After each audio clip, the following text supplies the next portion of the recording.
So welcome to the November 19th, 2020 Planning and Zoning pre-meeting. Here in attendance, we have myself, who's the vice chair. Phil Markham is excused today, the chair, so I will be acting as chair today. We have Travis Ney from the commission, Sue Wilson, Ned Hacker, Lisa Milkevich, and Maren Patterson. And then, are we missing anyone else? Hey Sue, you might No, that's everybody. You might be excited to hear my husband called this the pregame. He's like, don't you have to go to your pregame? The pregame huddle. Yep, you're right. This is the pregame. We need to have a virtual sign that says "Plan like a champion today." Nice. There you go. So we also have Jared Hall and Zachary Smallwood from the staff. So looks like we have 9 items on the agenda today. And so has everyone had a chance to look at the minutes? Yep.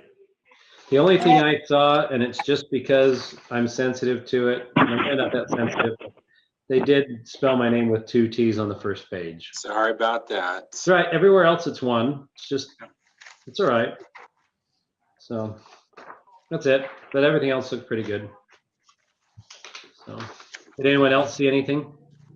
I had one small little clerical suggestion that I asked Jared about. He said he'd take care of it. No problem. Jared, I don't know if I told you where it was. It's page 3 in the middle of the page. Yeah, page 3, middle of the page. Okay. I will take care of it. All right. Okay. And then there are no, or anyone have any conflicts of interest? Oh, sir. Nope, me No. neither. And there aren't any findings of fact today. So I guess we'll just jump into 4 and 5, which looks like it'll be, Jared, are you doing those? Yes, I am. Jared, the concern I stated on this item, you were correct. It's taken care of in condition number 4. Sorry about that. Oh, good. Okay. I wasn't sure if that was going to be the case or not, so I'm glad to know. Okay. Let's see. So these are 2 items in conjunction with each other. You'll probably remember this property. It was just earlier in the year that we looked at a conditional use for a bed and breakfast at 296. I've reviewed them both in the Planning Commission's packet and reporting together because they really do kind of impact each other. So you're doing 2 different reviews tonight, but the presentation will deal with them together as well. New buildings, new construction in the CD zone requires the Planning Commission's approval, and this is a significant demolition, basically the back half of the house at 296 East in Atwood, or 45th South, right in the corner of Atwood and 45th. Whole back half will be demolished and rebuilt, and the front will be refaced and refinished to match it. And then not very many remodeling. There's not much remodeling on the building at 284 that has previously been hidden treasures. That was the thrift shop. What their plan is now in succinct form is to take 296, remodel it to use it for the retail and other parts of the business for the stuff that Sacred Energy does, and then use 284 East, the existing home there, as the bed and breakfast. There'll be 4 rooms available for guests, and then Janet and she'll live in the house and run the bed and breakfast from there, and they'll run it partly in conjunction with the business across the parking lot. Eventually they'll combine the 2 properties and use it all as one site. So we've kind of reviewed them together, even though there is that conditional use permit component. It does look like it has enough parking. Lisa asked about that earlier. We wanted to make sure they install that parking and stripe it. It's a really good, there's a couple of really good things happening. The things that are happening that we are excited about are twofold. It's a big reinvestment in the properties, and that's nice to see in any case. And then it gets us some public improvements that have been missing on Atwood Boulevard for a long time. We get to put in that sidewalk along Atwood Boulevard going out to 4500 South. So that's important for us too. I'll mention it in the public hearing part of it as well, but we did get a couple of comments and concerns from some neighbors. They weren't emailed in. And they haven't signed up to speak, but the Kesemakises that live to the south on Atwood called, and they had some good thoughts about it, the sidewalk, et cetera, and the remodeling, the investment in the property. They're excited about that, but they are concerned about the access onto Atwood. That bothers them. They think it would be better if there were no access from the business properties out onto Atwood Boulevard because of people going south on Atwood and then into the neighborhoods to turn around or whatever to get back out to 4500 South. That concern was expressed by the Kesemakises on Atwood Boulevard and also James Kesemakis on 4500 South to the west of the subject properties. He had the same kinds of concerns. And also about landscaping. He wanted to make sure that we talked about putting trees in the buffer against the residential properties. They're all commercially zoned or office zoned, but they're used residentially. And so we'd like to see buffers that aren't, that are sensitive to that, although they're not maybe as wide as some are required when it's against residential zoning. And then we did get a third phone call expressing that same concern, traffic going out onto Atwood Boulevard from the bed and breakfast and things like that they were concerned about. So that's one of the things you want to be aware of as we talk about it tonight. Any questions from the commission about that project? Jared, I'm just wondering, you said staff finds it unlikely that the traffic from the site would exit onto Atwood and then proceed south. Why? Why is it unlikely? Sounds like it's possible. It's possible, anything's possible, but the main draw for traffic is going to be 4500 South. Right. So most people would exit onto 4500 South either from Atwood or from the site directly. And since the site has two exits onto 4500 South directly, I don't see a lot of use for people that want to get where they're going quickly from going all the way down Atwood to Vine Street, for example, or 4800 South. Trey and I were concerned when the first version of this came in and the coffee shop was not just a small coffee shop to serve kind of the business there. It was a coffee shop with a drive-through, trying to generate more business and more traffic. And we sent that back saying we're not going to want to see an outlet from a coffee shop drive-through window. That the drive-through window would send you right out onto Atwood, and that concerned us. With that drive-through window gone, we're not worried about it as staff anyway. It'll generate some numbers, absolutely. We don't think that they'll be in the realm of being a problem though. But it's not something that there's that anyone needs a traffic study or anything. I think it's important to point out, that, why? Yeah. Obviously, we just, they can exit onto Atwood. We just don't anticipate them going south on Atwood at a high volume. Not at any significant volume, that's right. No, they're going to go south on Atwood because it's hard to make a left-hand turn onto 45th from Atwood. Right. And well, you can make, you can go south on Atwood and come out onto State Street. You get a stoplight there and not a problem. So I can see some traffic, but I don't think that's a big traffic generator. So. No, that's true. Yeah, I have one question, Jared. Mm-hmm. So they're going to widen the driveway like by twice, I think, to 25 feet. On Atwood? No, I think this was the one for the corner property onto 45th, and I'm wondering if is that going to be a bigger issue for UDOT? It's a UDOT permit, and I don't know. We don't know. Again, it's not a big generator, but again, making left-hand turns across three lanes can be a real tough move.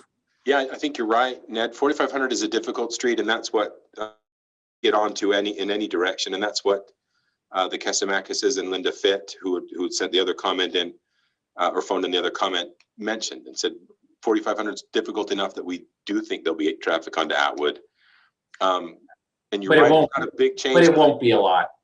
It shouldn't be. It's not a high generator business. No. So it didn't rise, like Scott mentioned, it didn't rise to the level of needing a traffic impact study done as a business. We're happy to see the reinvestment in it, and we think that the impact from the business on Atwood will be very minimal. So, agreed. What's the reason? Yeah, what's the reason behind the different set of conditions between the two motions? There's just one or two. They're almost identical. There are one or two little things that are different for the bed and breakfast. Bed and breakfast needs to meet state code requirements about bed and breakfasts for service and kitchens and things like that. So they're just very slight differences. I mean, It's like one or two things. Jared, yeah. Kind of along those lines, though, I noticed that there is a kitchen in the bed and breakfast, but it Yes. also says they'll be going to the other building. So That was my question too, Maren. the guests of the, so I why talked to would- Janet. I mean, I can ask the applicant, but Yeah, and she can probably speak to that, but I did talk to her about that. The kitchen in the kitchen in the Hidden Treasures building is not very big and not very convenient to use. And they'll have to make modifications to it for state codes and things, but they'll make those. But they anticipate lots of the guests, probably all of the guests, if I'm being honest, and Janet could speak to this better than me, but lots, if not all of the guests of the bed and breakfast will be people that are coming to specifically attend her energy work classes at the Sacred Energy building across the parking lot there. So they'll be taking their meals and things, a lot of their meals anyway, over at the other building, because they'll be spending a lot of their day at the other building. That's the thinking behind the business. Weird, like So why this- switch buildings? Because if you already have a bed and breakfast, like it's hard for me to call this a bed and breakfast when it's basically just beds and then breakfast in the other. You know, it just I don't. Yeah. Yeah, no, I see what More you're saying. like dorms.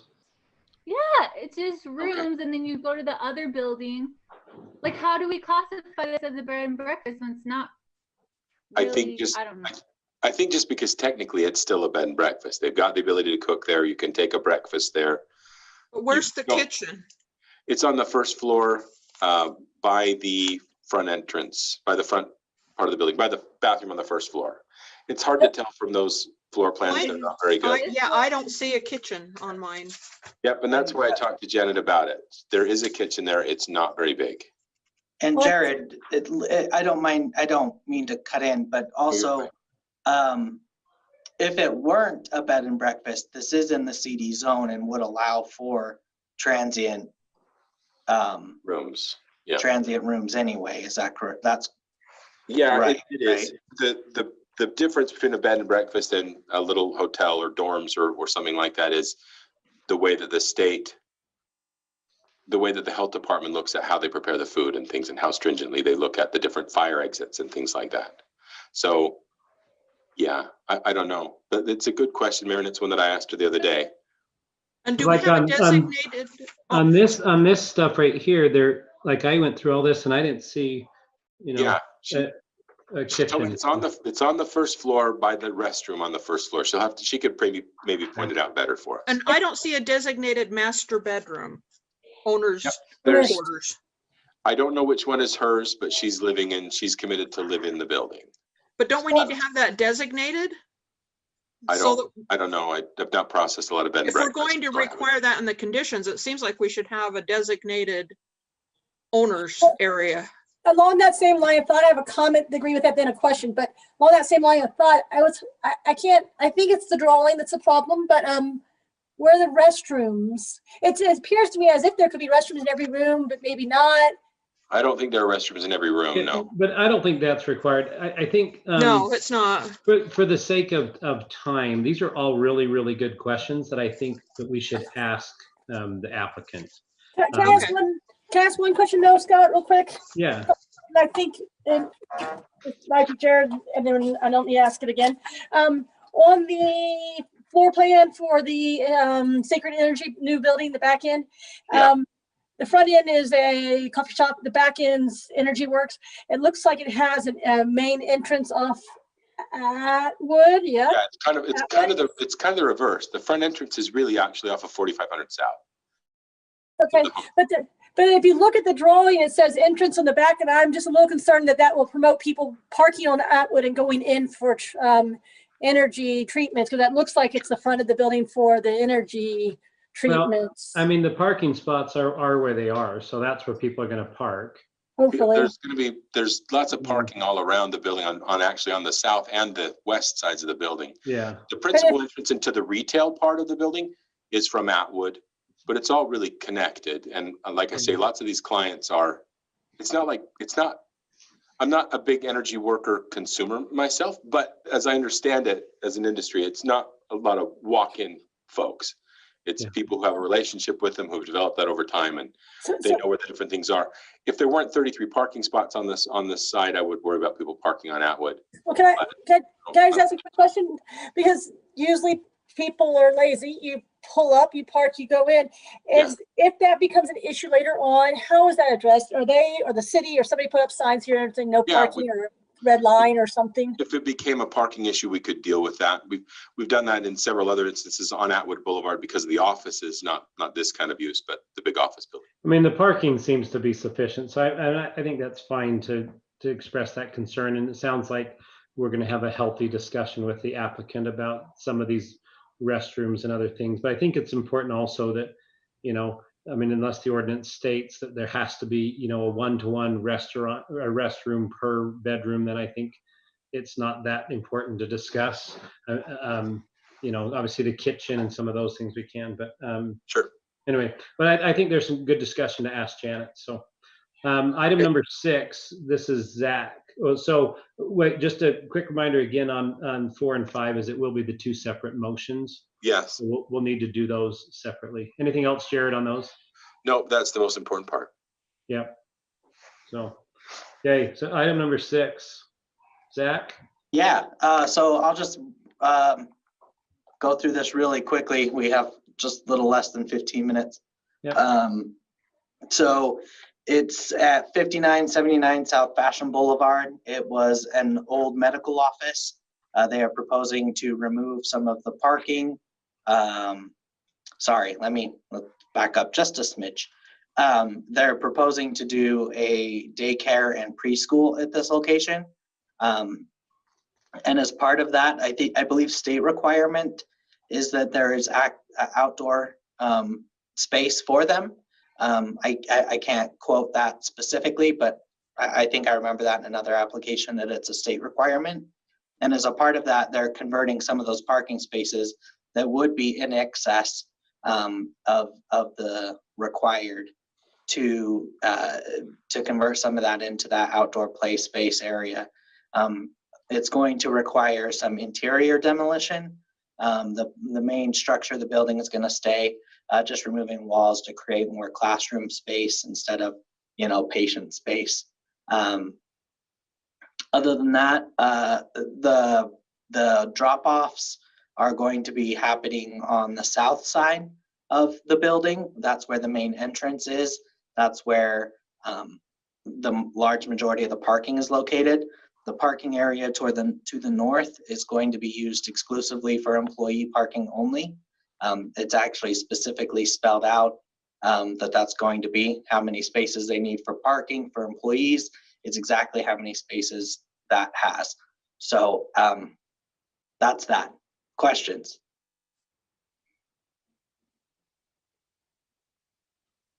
I see No Ned comments now from moving. neighbors? Sorry, go ahead. No comments from neighbors? We did get an email today, and I will read that into the record at that time. Okay. Yeah, I mean, it looks pretty straightforward. Looks like it's a good use of the property. Is this going to have a drive-through drop-off? No. So it's a pull in and park type thing? Yep. Okay. All right, I'm wondering about that. I think this person is a really smart business person to put a daycare right by Tosh. Yeah, There's going to be a lot of happy healthcare workers. Yep. Yep. It's a good use. So I agree. well, Zach, well done getting through that. Number 7 is the Bonneview, and I want to speak in an Irish accent every time I say Bonneview Partners. So, but I won't. But I can if you want. So anyway. Please do. That would be great. That's entertaining. Yeah, that for the record, that would be lovely. So, so this is Zach again. Yes. And another of those boo applicants. Yes. So the applicant has originally put out, you guys had approved a plan for, I believe, 285 units. They are coming back, want to have the potential to redesign the building and add to 350, not adds an additional, sorry, adds to a total of 350 units. They redesigned the building a little bit. They're also breaking it up into 2 phases. And largely, that's mostly it. The parking is potentially going to go up a little bit as well. They're going to get additional parking stalls out of this new layout as well. So it's pretty it's just an amendment. So there's not much that had changed except for that affects the site, I should say. The building changed a little bit, but largely the site has remained the same on that one. Zach, are all these 6 conditions, are they unique to this, or I don't remember, are they part of the original application? Most of them were the same at the original application as well. Okay. Any questions for Zach on this one? I just have one comment on condition number 1, number F as in Frank. There's a typo on Commerce Drive, and it's also on page 6, but I just wonder if that needs to be. Yes, Commerce Dive, yes. Yeah. Yeah, is it indicative of the area, or is it a thorough, a path? So Yeah, I don't know if that's commentary or descriptive. Yes, I don't know. commentary, total commentary. No, So that's why we're trying to do better, is so it's not a dive anymore. exactly. So So they have to earn that R. they do. Dang like it. a pirate. Okay. Lisa, did you have a comment? I saw you waving your hands. Okay. Okay. Oh, she was just doing her best pirate. Okay, awesome. That's my alma mater, undergrad, Pirates. Lisa, you would be welcome to talk like a pirate on this one if you want. So, okay. All right. The next one is Zach again.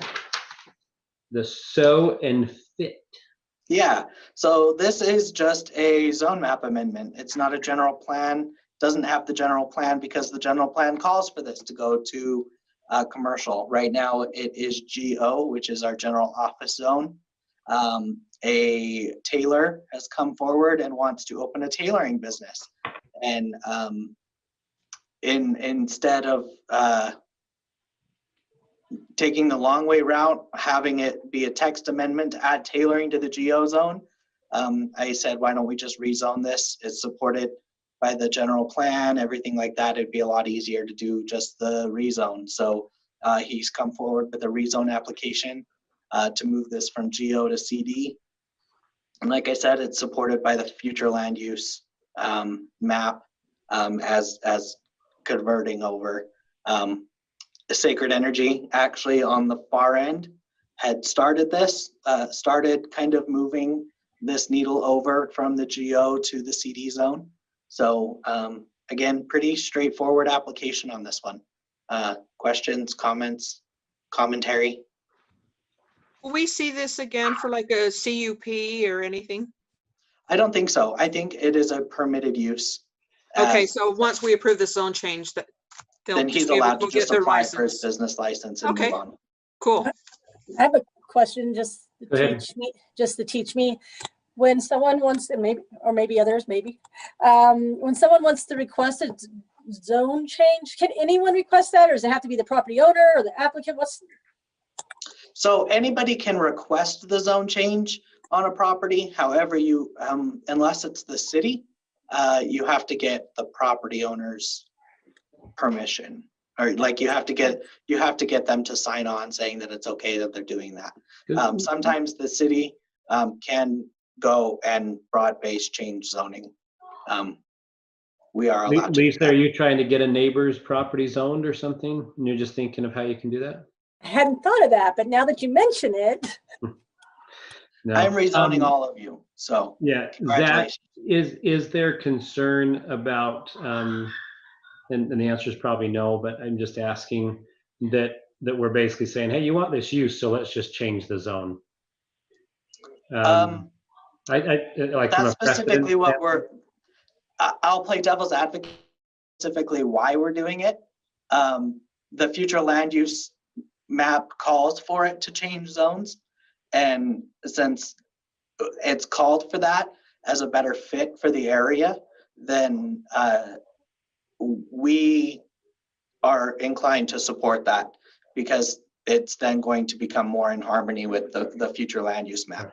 So basically what we're saying is yes, and that's fine to do. We're Mhm. fine if someone wants to do that, we'll say that's good, as long as it's in harmony with the future land use. Exactly. I mean, so if say like somebody was like, I want to open a tailoring business, you know, a commercial tailoring business outside of, you know, next door to your house, and I'm going to change the zone for that. Well, we wouldn't support it. We probably wouldn't even Right.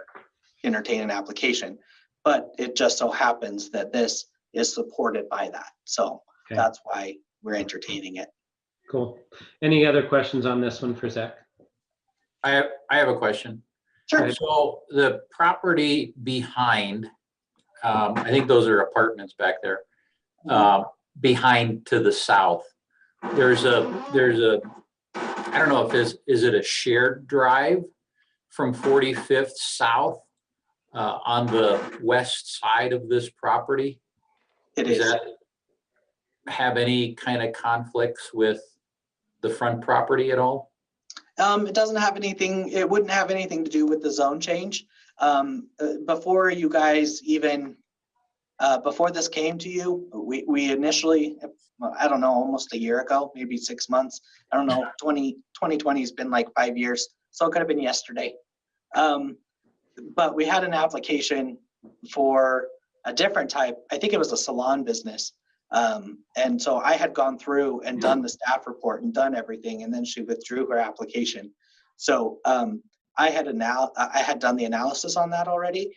And so there is a shared access there, and it's already recorded on the deed and on the property as a shared access easement. It wouldn't pertain to the zone change. That doesn't apply in that case. But if for some reason he were to come back, I believe the tailoring is a permitted use, so you won't see it again.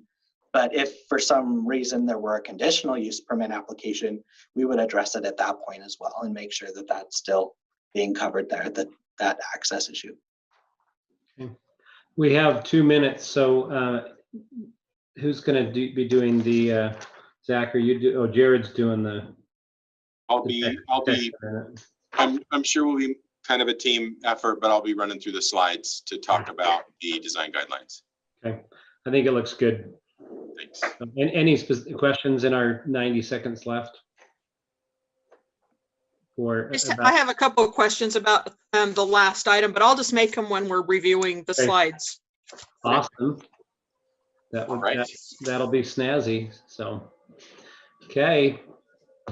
Travis, you were quiet, but yet you look dignified as always. Thanks. All right. Okay. I'm just ready to beat them up over the last one, just over and over and over again. We're going to make this long and miserable for them. Well, that would be, I'm sure, what you would like to do. So, anyway. I'm looking All right. forward to it. We will end the pre-meeting here. So, and then give you. My computer says it's 6:29. So. I say if you guys want to take a quick minute for a bathroom break or anything, I say go for it. I just have to stretch. Yeah, go do it. Zach? Yes. Sorry, I was stretching.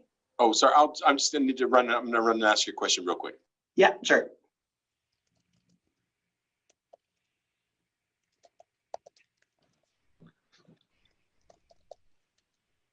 I'm just looking for Jared to pop into Zach's.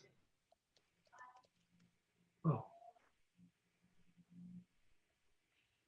Well, I'm just being rude and having the video off so I can work and listen at the same time. That's okay. You're gonna be one of those, you know. Yeah. I've got this one of my coworkers. He's like, if you're gonna jump on my meeting, you have to have your video on. So.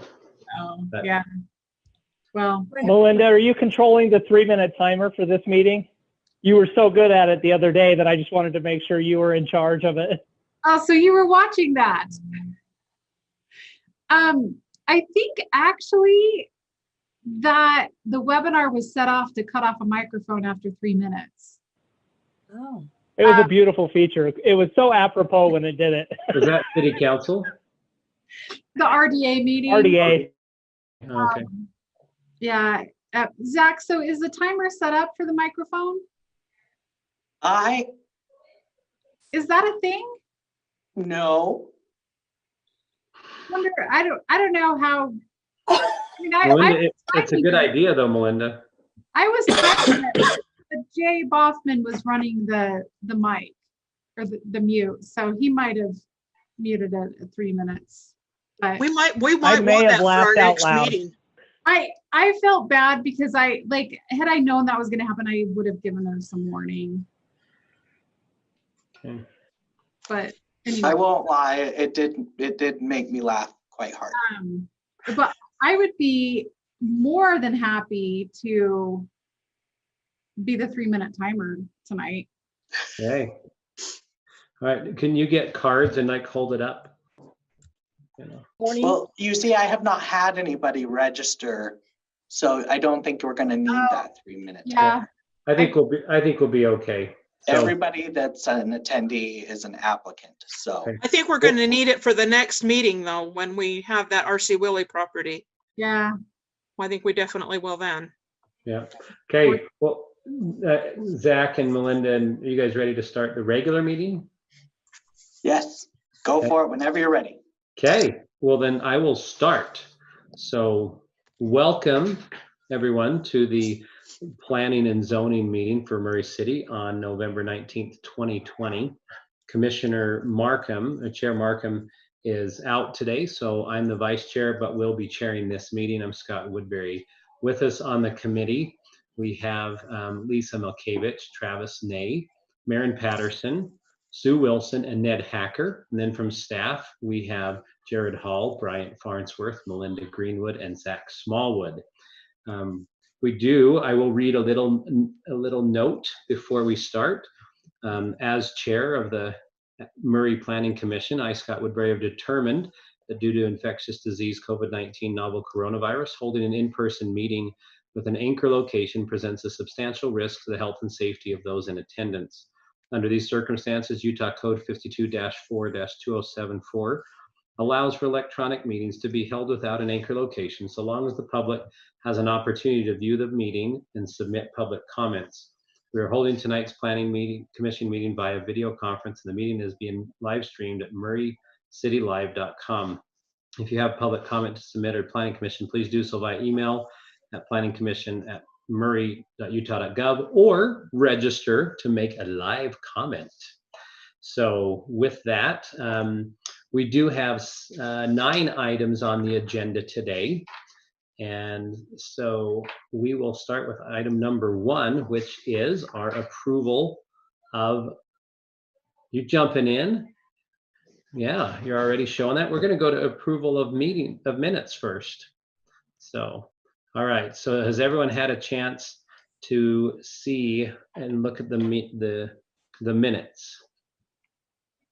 Yes. Yes. And are there any changes other than the ones that were noted in the pre-meeting? Nope. Okay. I will entertain a motion for the minutes. Mr. Chairman, I make a Chair, I'll motion. Go ahead, Travis. No, you got it, Ned. Mr. Chairman, I make a motion that we approve the meeting minutes from the Thursday, November 5th, 2020 Planning Commission meeting as presented with a few minor edits that we talked about in the pre-meeting. I'll second. Okay. I have a motion by Commissioner Hacker to approve the minutes from the last planning meeting. Forgot what day it was. Yeah, from the November 5th planning meeting, and a second by Commissioner Ney. All those in favor? Aye. Aye. Aye. I guess it's unanimous, so there's no opposed. So beautiful. Any conflicts of interest for any of the items today? No. No. Nope.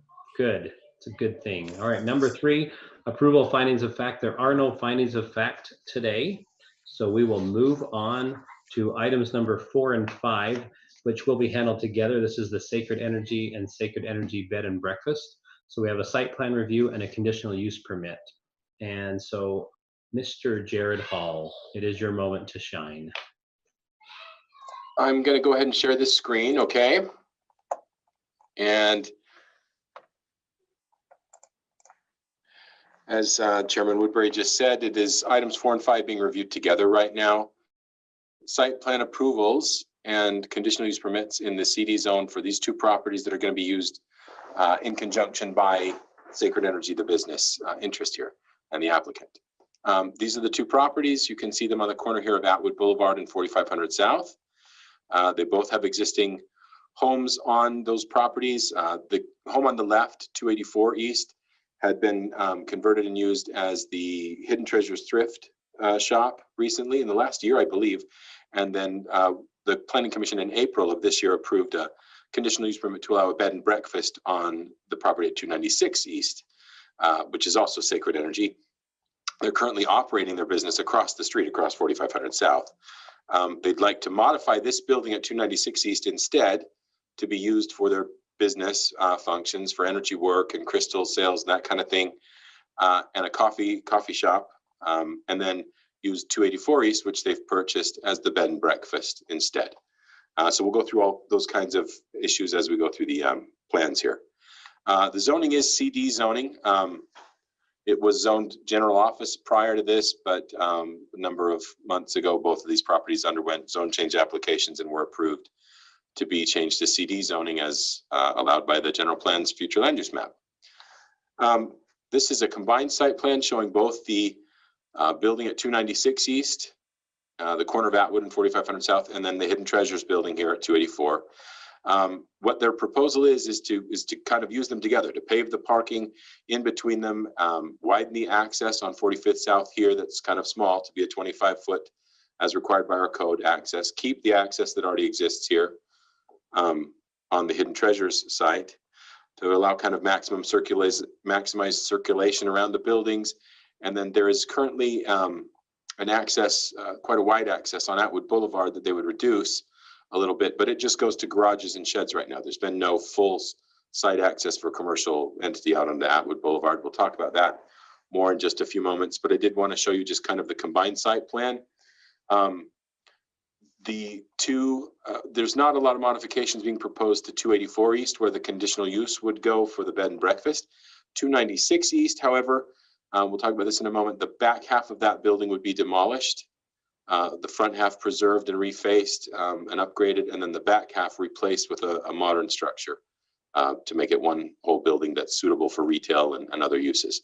A lot of the frontage would stay the same in this area, but we do add a sidewalk on Atwood Boulevard that's been missing for a number of years. And again, this larger parking area that provides 31 parking stalls for both the properties to be used together. This is a closer in view of that, the part of the site that will be undergoing the most change, the back half of this building that's going to be new construction that needs to be approved. Again, there's that access here from Atwood Boulevard.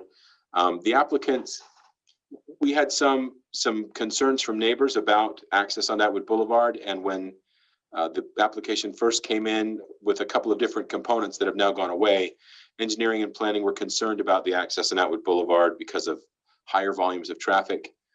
Those components are not part of the plan anymore, and so we've not opposed the access on Atwood Boulevard. It would be used a lot for deliveries. It would be very convenient for deliveries, actually, because it might be easier for delivery trucks to use the corner of 45th and Atwood to get into the site, and then they can exit back out onto 45th that way. So these two spaces here are for delivery parking. So you do have some deliveries that will be coming into the business, food and retail and things like that. It provides a good circulation between the two accesses on 45th and the access on Atwood for those 33 parking stalls. There is a plan for a dumpster enclosure here on the property. We'll talk about that momentarily too when we talk about some buffering and landscaping. I want to go back to the zoning slide just for a moment to talk about that landscaping and buffering. You'll notice that the properties around it are zoned they're in the GO zone as well. They are in the GO, the general office zone, a non-residential zone, but they are used residentially. So there's no formal requirement for a buffer that we normally have between commercial uses and residential uses, because it's between residential zones and commercial zones that we require that buffer. However, on the site, you'll notice there are these areas of landscaping where parking lots abut residential or abut property lines. We require 5 feet of landscaping. There's more than that here, so it could accommodate trees. We've asked in the conditions of approval that the Planning Commission request that the landscaping include trees for buffering the adjacent residential uses. And then again, around this garbage, the traffic, see kind of a cluster of trees to help block that and buffer that as well. There's a large tree in this corner existing that ought to be preserved on the site, and that would be easy to do the way they're configuring the parking. Landscaping, as long as we're talking about that. Otherwise, in the frontage of 45th South and on Atwood Boulevard, there's a required 10-foot landscape buffer. That's already there. The setbacks to the building, because it was an existing home, are much larger than the 10 feet that's required. So there'll be a large area of landscaping here, but in that frontage landscaping, we do require certain numbers of trees that have been spelled out in your staff report.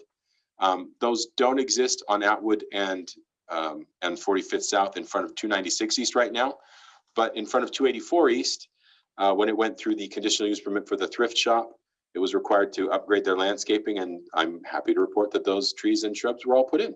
So, and they're all doing well. So that's already compliant. They can comply with the landscaping that would be required here, or the specific kinds of landscaping that's required. And then again, just we're asking for those trees for the residential buffer of those residential uses. Just to look at the floor plans, I mentioned that this is a partial demolition. This is the back half of that building at 296, that home at 296. That all gets removed so that it can be redone in modern construction to meet current codes for retail and circulation and fire, et cetera. And part of the upper floor too gets removed. That's the demolition plan. This is the floor plan for the new building. You can see that front area that already exists and would remain is kind of the retail area and the entrance there.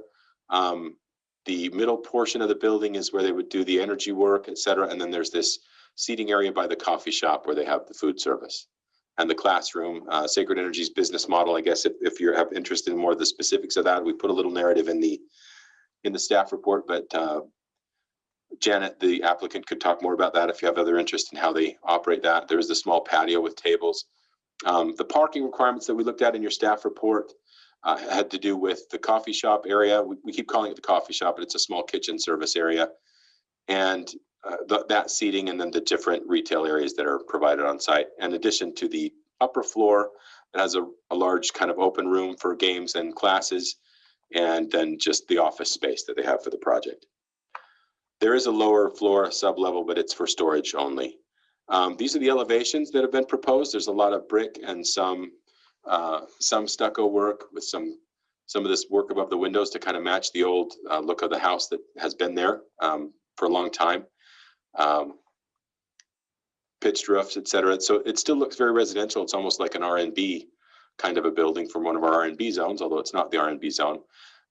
But we do recommend as staff that this is a good look for a good upgrade for the building, a good investment in the property. This is the Atwood Boulevard frontage that you're seeing here. This is the existing frontage, and you can see this is where the sidewalk will go that hasn't been there previously, completed out to 45th South now. Wanted to go back to one slide real quickly to talk about that bed and breakfast. There was some mention of the different floor plans, the kitchen, the small kitchen there, and then the use of the applicants in the pre-meeting when we were talking, the use of the applicant's kitchen service here to supplement the meals that would be provided in the bed and breakfast. That's her plan. You can talk to her more about that if you have more questions. I kind of told you what I know in the pre-meeting. She's indicated there is a small kitchen area in this existing building that's still there and serviceable, and that would be used, but they would anticipate that some of the meals would be provided over here on the other building as well. A lot of the clients are the same clients for the bed and breakfast and the Sacred Energy retail business over here. With that, this is just a shot showing you both buildings. They are just right here. This whole area in between them will become that parking lot area. You can see some of the shrubs and trees that were planted there for hidden treasures. And this frontage here, this is where we'll need the additional landscaping materials to meet 17.68 of the code. So we just wanted to show you that real quickly. And we are recommending approval of both of the requests, but they are, as a reminder, they are different requests, separate applications. They just are kind of intertwined. So the Planning Commission's actions tonight would be regarding, first, a site plan. We are recommending approval with these conditions. And second, a conditional use for the bed and breakfast on the site as well. One of the things to mention about the conditions in the bed and breakfast, and this is related to those rooms and the questions that you had in the pre-meeting. The bed and breakfast will require a review called a change of use by the building department. And Don, building official, will require a change of use based on that bed and breakfast. And the standards that it has to be reviewed by are different depending on whether the applicant lives in the building as a bed and breakfast or whether it's operated as a bed and breakfast with an absentee owner. And that's possible too. There's not a distinction in our zoning code between those two things. A bed and breakfast doesn't have to have a live-in owner, but the requirements for that change of use permit for it becoming a place where people stay overnight that are not tenants, permanent tenants of the home, those standards are a little different.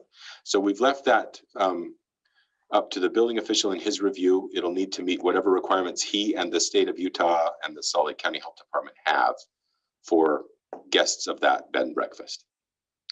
That's the principal difference between the conditional use conditions. There's a couple of those statements and the site plan. Other than that, a lot of them are repeats because they are so intertwined. Any questions for staff at this point? Any questions from, go ahead, Lisa. Yeah, Yeah, sorry, you're fine. Go ahead. Mr. Hall, I just wanted to kind of apologize for, in the pre-meeting, I was stating some concern about parking on Atwood. And that was because I was just looking at the floor plan and elevations, which didn't show the site plan. Yeah. When you brought up the site plan, I realized there's actually a parking spot and more space between Atwood and the building. So they will be parking in the parking lot. I apologize for missing that. No, that's fine. Well, that's been our opinion as well. We think most of the parking will happen. It's pretty well parked as a site. Okay. Any other questions for staff? No? Okay. Is the applicant here? Mrs. Wall? There she is. Mrs. Wall, welcome. Can you hear us? You can unmute yourself, Ms. Wall, if you'd like. Okay. Ms. Wall, welcome to the planning meeting tonight. Is there anything you'd like to add in addition to what Jared shared? I think Jared done wonderful. Thank you, Jared. He usually does. Jared does a good job. He's very reliable, very trusty. Like I'm going to mute myself now. Yeah. So, have you reviewed all the conditions for the two motions? Yes. And do you have any questions on those? Nope. No. And you are able to abide with those? Yes. Okay, perfect. Are there any questions from the commission for the applicant?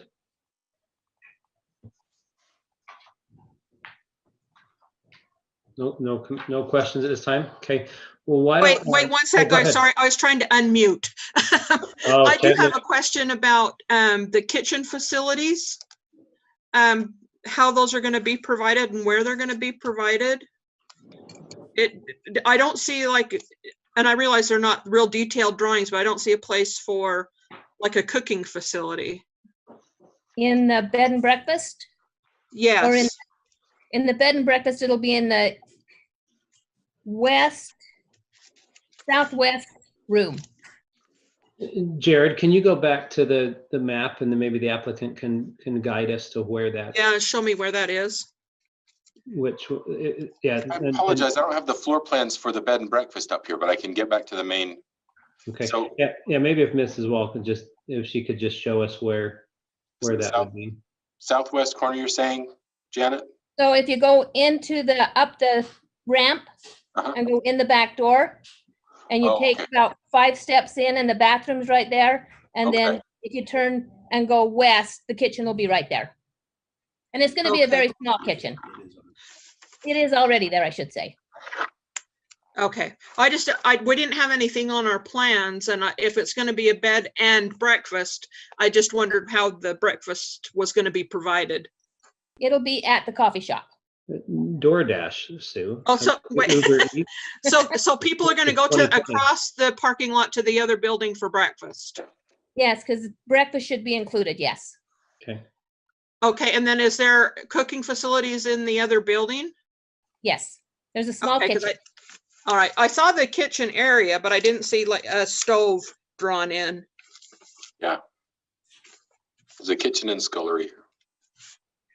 To be honest, Sue, I was kind of assuming, and I'm sure Ms. Wall can clarify, that the kitchen in the new build was for the bed and breakfast, and the kitchen in the currently hidden treasures would be for the owner to cook themselves food in.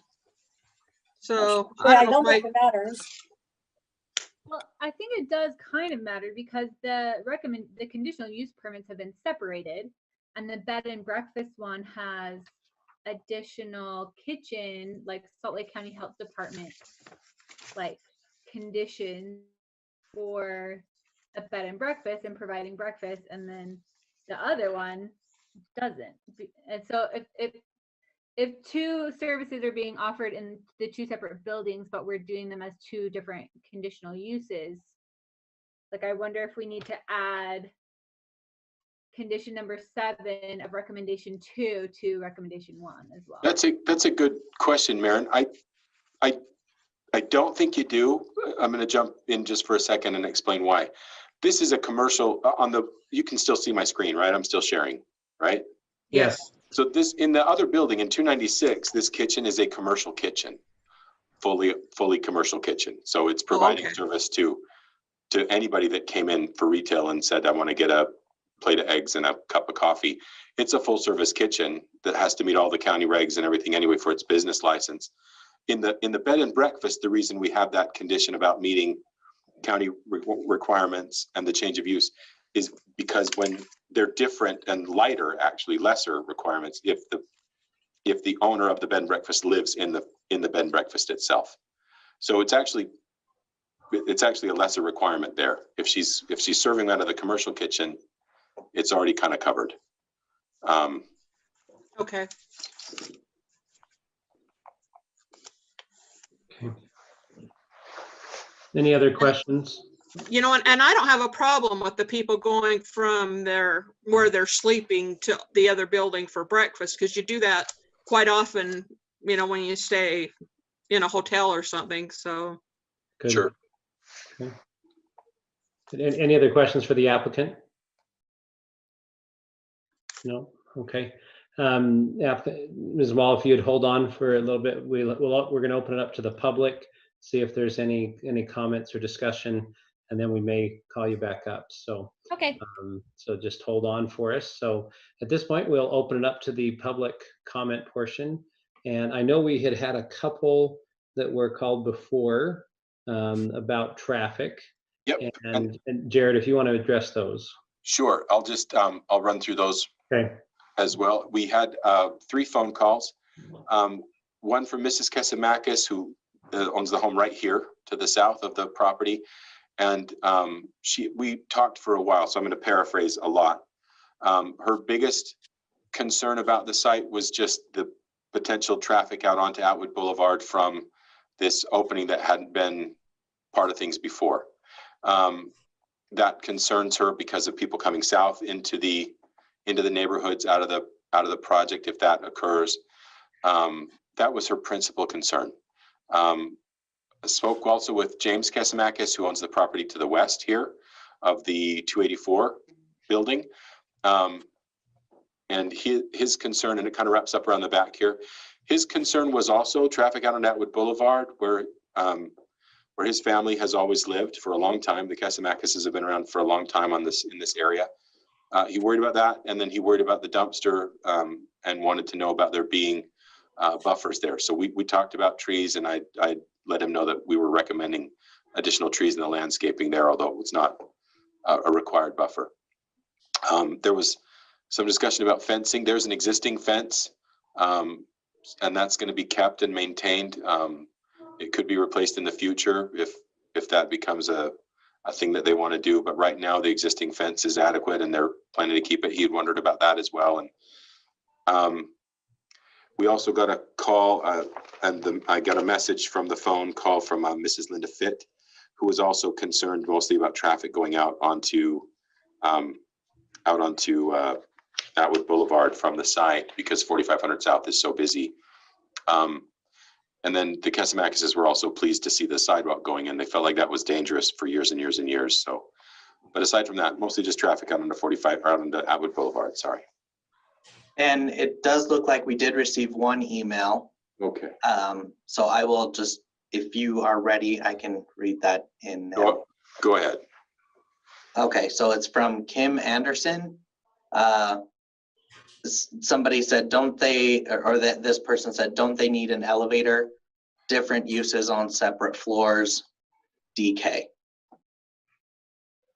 And that's it.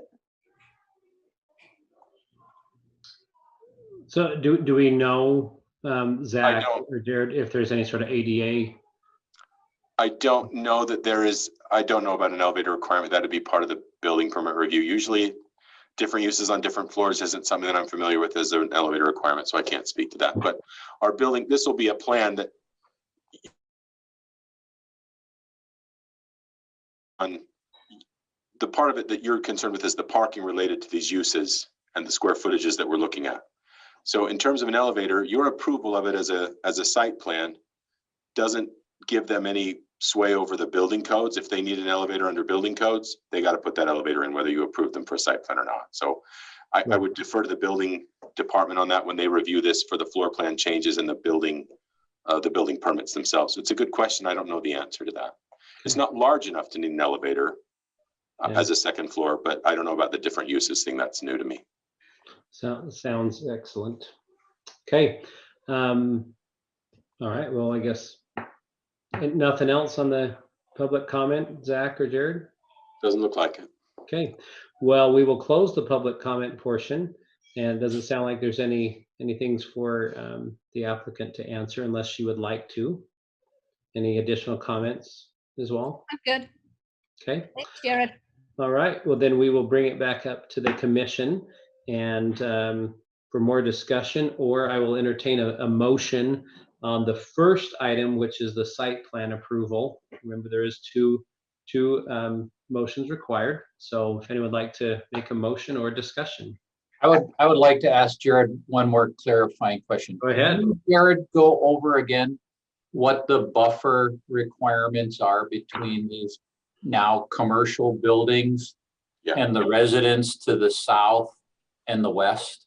Yeah, the formal, that's a good question. The formal requirement between the two properties, between these properties and the properties to the south and west are nothing because they're both commercially zoned.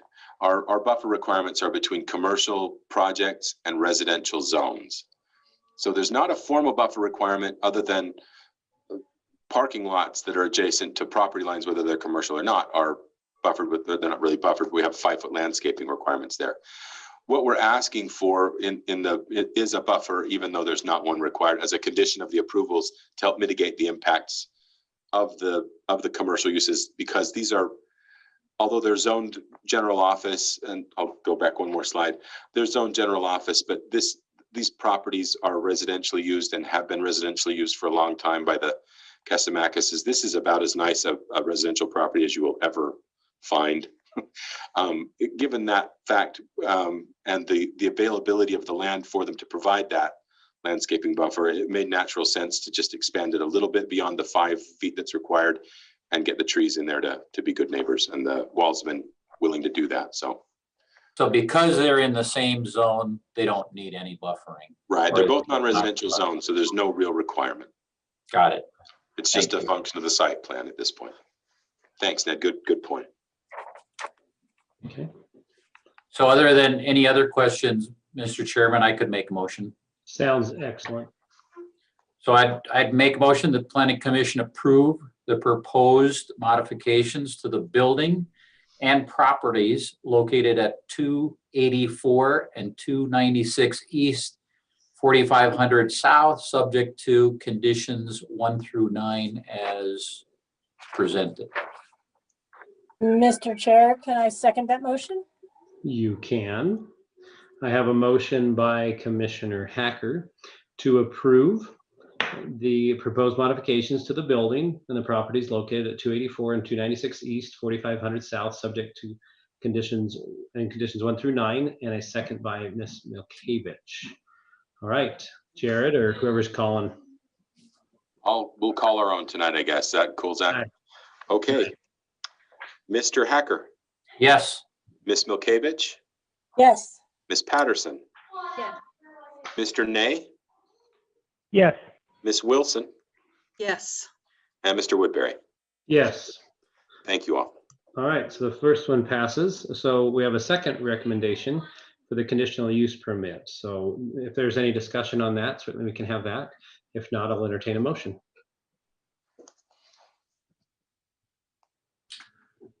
I'll make another motion, Mr. Chairman. Go ahead.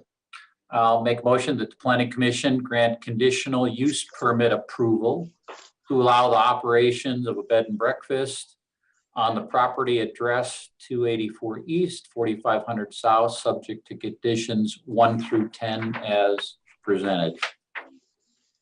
I'll second. Okay. I have a motion by Commissioner Hacker to approve the conditional use permit to allow for an operation of a bed and breakfast on the property address 284 East, 4500 South, subject to conditions 1 through 10, and a second by Commissioner Wilson. Wilson, Yes. Ms. Milkevich, Yes. Ms. Patterson, Yes, sorry.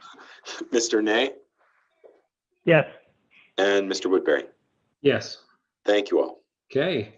Ms. Wall, congratulations. Thank you for coming back and seeing us a lot. Don't be a stranger. Let's see if, again, to do more business with us. It's great. So we'd love to have you in. But congratulations and best of luck in your business moving forward. So, all right, the next item is item number 6, which is the Creative Learning Academy, and this will be Zach. Zach, do you want me to stop sharing so you can share? Yes, Okay. please. All right, you're You on. guys are both good at sharing. Oh, We yeah. are. We're real good sharers. Yeah. So, all right. Can you see my screen? Yes. Perfect. Thank you. All right. So this is item number 6, Creative Learning Academy. It's a conditional use permit for childcare business at 5979 South Fashion Boulevard. And I'm not on the right thing. Here we go. Okay. It's located here along Fashion Boulevard and Bellevue Avenue. If you'll remember last year, approximately, you rezoned this property to professional office. The mall is just a little bit further south of this property. It was a medical office before this. And so the applicant is requesting to open a preschool and childcare service. It is in the GO zone. Sorry, I'm losing my mind today. I apologize. Those are allowed in subject to a conditional use permit application. So as you can see, the existing on your left, the proposed, yes, this is the existing on both, the existing basement layout, the existing main level layout, and then the proposal for the main level layout on your right, and the proposed basement layout on your left. So as you can see, they are removing some of the patient and doctor's office rooms to facilitate more classroom space. You can see here that this is the existing site layout. There are 12 parking stalls up here with Bellevue access. There are also additional parking stalls on this side that are on the south side that are accessed from Fashion Boulevard that accesses the main entrance to the building. This is a rear yard access that you really can't, if you drive by it and look at it or even stop and look at it, you can tell this is not a main entrance. So their proposal is to remove some of those parking stalls and put in a playground area with kind of a bike path and play areas, things like that. And they will still be able to meet all their parking requirements. Yeah, that's outlined in the staff report. Staff doesn't see any potential problems with that. Some of the photos of the site for you. This is that south side. It's clearly marked as the main entrance of the building. This on your right-hand side is the proposed for the for the playground space. This on your left hand here is right there on Fashion Boulevard. And here I wanted to specifically call out the dumpster that is not enclosed. We are recommending that the applicant work with us to obtain a building permit so that she can get that enclosed and meet the requirements of the ordinance. So with that, we are recommending approval of the childcare and preschool business, subject to the 5 conditions outlined in your staff report. Any questions I can answer at this time? Go ahead, Lisa. My only thought on this project, it looks like a good project and good use of the area. My only thought was hoping that the staff will currently or in the future have thorough discussions with the applicant about how to rezone the house separate from the building. My concern mostly was about the masonry fence. You know, if she puts a masonry fence up now, that she rezones it, then the masonry fence might be in the wrong area, and things she needs to think through in the process. Yep, and I have actually had the discussions with the applicant, and I kind of had mentioned, I don't know if I put it in the staff report or not, but I had a discussion with her saying it might be in her best interest to potentially carve off that existing single family home off of that. Her process, because she would have to carve it off and then she would have to rezone it. It's a long, arduous process, and that's she is open to that. From our discussions, it will just take some time after, and I think it's probably more appropriate for her to do after she's kind of getting her business started and things like that. Yeah, it was just, just a courtesy thought to make sure she's making best decisions now for later when that comes. Definitely, and she I don't think it definitely fits sees today's application. Just Yep. thank you. No problem. So I have a question. So does this application prevent her from keeping that a single family residence? No, it is a non-conforming use, so it is allowed to continue. It's being used as a single family home right now. It's being rented out to the property owner's son, I believe. And she intends to keep renting it to him, at least for, I believe his lease is up in March or something. I'll have her speak to it. But then afterwards, she intends to use it for her own friends and family that might be visiting. Zach, just a question. I thought that when something was a non-conforming use, that if there was an owner change or an applicant like this, that the goal is to try to bring things into, to conform. Is that not what we try to do when we have changes? Or is This one's complicated because technically this is not an application for that portion of the property, if that makes sense. It's for a conditional use to be used in the building that is conforming. We're not doing or touching or saying anything with the existing non-conformity. But it's all the same site plan. It's all the same site, right? And yes. And traditionally, when I'm just thinking about Garco and some of those places, when you have one applicant come in, you kind of look at a lot of different things. Say, oh, we've got to now do this dumpster or landscaping, when sometimes think of the dry cleaning we did a couple weeks ago. That was one little portion, but yet we were looking for the whole site. So I just want to make sure that we're consistent on it. And that was, I guess, my question is, I'm all for helping the residents and businesses and, trying to do the best thing for the city, but I want to make sure that it's not arbitrary, that we have a good reason why we're not bringing that into conform if under the circumstances. Right, and it would still, so it's not, let me try and kind of work through this. It's not non-conforming to a site problem. There's not a site problem that's happening there. it's a use, it's a non-conforming use that's being done, not a non-complying structure. Okay. So that's where the difference is, because that building is still allowed to maintain a non-conforming use, where this other building that's on the same property is requesting a conditional use. Okay, no, that's fine. Any other questions for Zach on this? Okay, Zach, anything else you want on this? Nope, I Okay. can bring in the applicant if you'd like. That would be great. Perfect.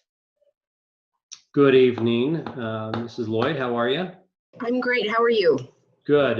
We're doing excellent. We're wonderful. So is there anything that you'd like to add to Zach's presentation? I would just go in alignment with what he was saying. Ultimately, I'm very open to having the rezone that he talked about, in having, a residential space and a commercial space.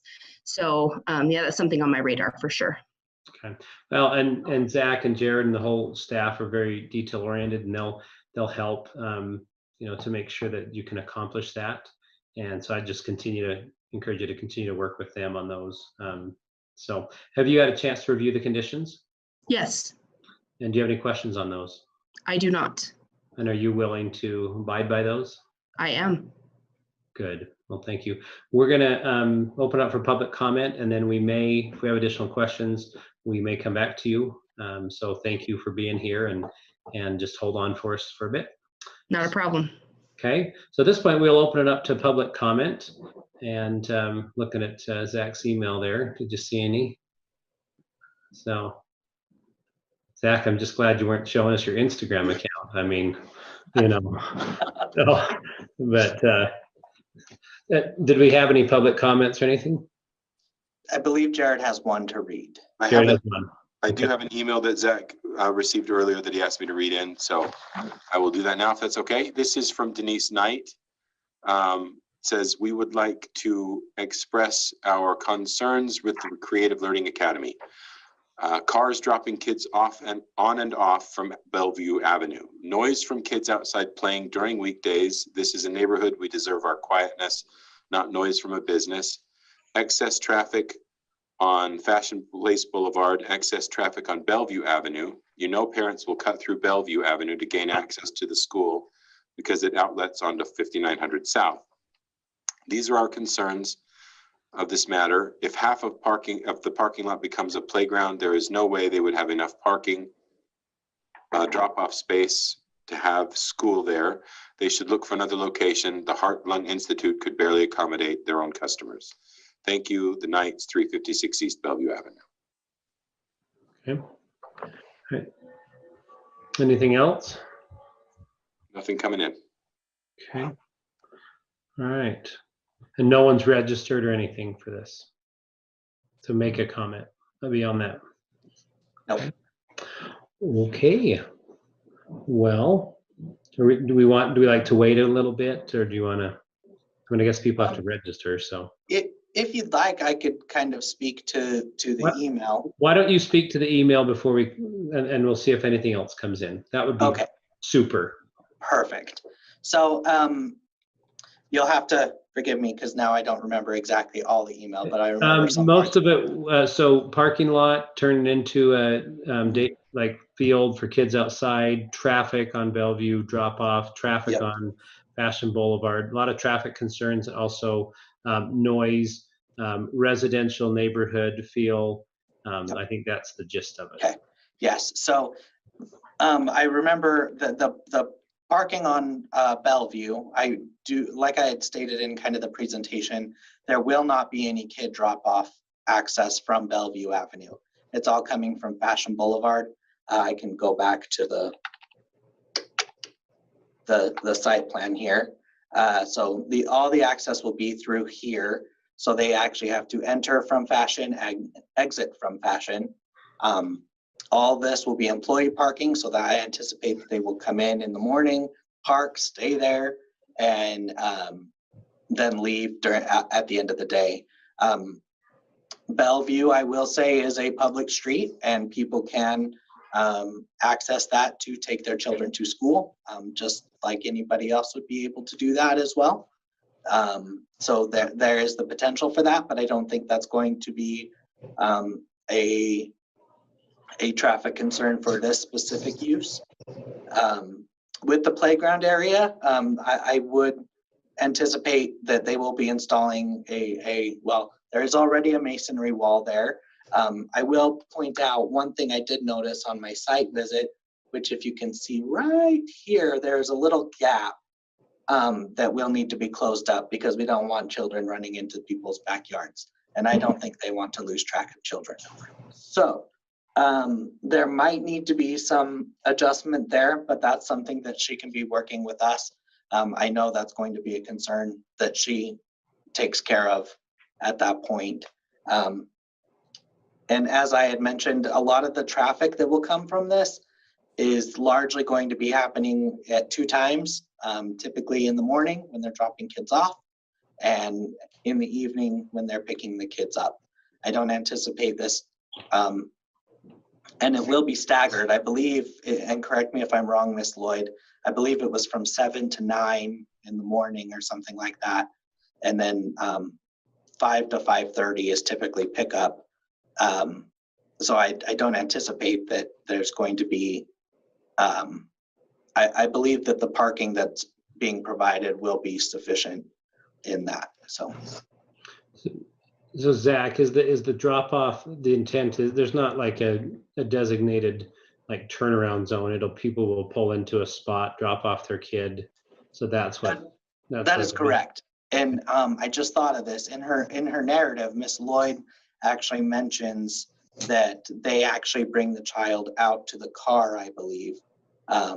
They actually, and correct me if I'm wrong, Miss Lloyd, but I believe that they bring the child out to the car.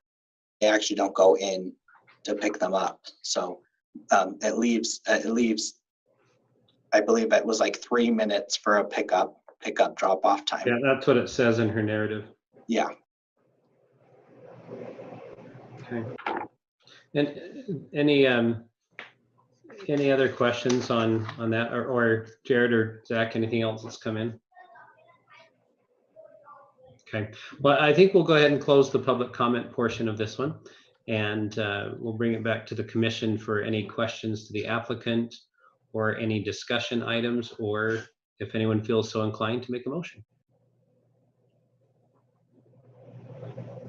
Mr. Chair, I'd like to make a motion. Wait, what was that, Travis? Or Maren? Okay, Maren, go ahead. I'd like to make a motion that we approve the conditional use permit to allow the operation of a child care and preschool business on the property address 5979 South Fashion Boulevard, subject to the 5 conditions. Mr. Chair, can I second that motion? You can. I have a motion by Commissioner Patterson to approve a conditional use permit to allow the operation of a child care preschool business on the property address 5979 South Fashion Boulevard, subject to conditions 1 through 5, and a second by Commissioner Milkevich. All right, Zach? Yes, so Commissioner Patterson? Sorry, it didn't register. Yes. Okay, thank you. Ms. Milkevich? Yes. Commissioner Ney? Yes. Commissioner Wilson? Yes. Okay, and I think Yes, Zach. Commissioner Woodbury. I was just making sure I knew you were next. I just wanted to make sure because it didn't feel like 6. Okay. No, you're good. You're thorough as well. I appreciate it. So, Ned, actually. And I vote see? yes as well. oh, man. I told you I missed somebody, and Scott, you jumped the gun. Oh, well, you were just Commissioner gonna, Hacker. were you just gonna dramatic pause? Sorry about that. All right. Thank Okay. you, Commissioner Hacker. Yeah. Ned just sits there and just smiles and just says, all this procedural stuff. So, all right. Well, Ms. Lloyd, thank you for, it passes unanimously, and thank you for choosing to do business in Murray. I encourage you to continue to work with the staff for any future, land use or things. They do a great job and they'll help you out on that. So thank you so much and best of luck with your business. Thank you. Okay, Zach, I apologize for jumping the gun there. The problem is my shoes were on, and so I had trouble getting past 5. So I was struggling. So, all That's all right. right. All right. Number 7 is the Bonneview Apartments, and this will be Zach as well. Yep. So this is a request from Dan and Eric Bishop to amend their conditional use permit for a mixed-use development at the Bonneview Apartments at those addresses on your screen. That's a lot of addresses to read, so I'm not going to read them. So with that, it is in the MU zone, which is our mixed-use zone. It encompasses those 5 properties.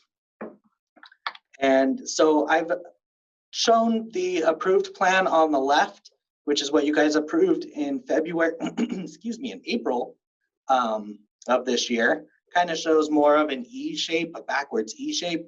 And the proposed amendment is much more kind of a mass of, it's kind of blocky. This is kind of showing more of the parking arrangement. This is the proposed site plan. They are requesting to go from 285 units to 350. So that is an increase. I don't even know why I began that sentence because I don't know what the difference is. So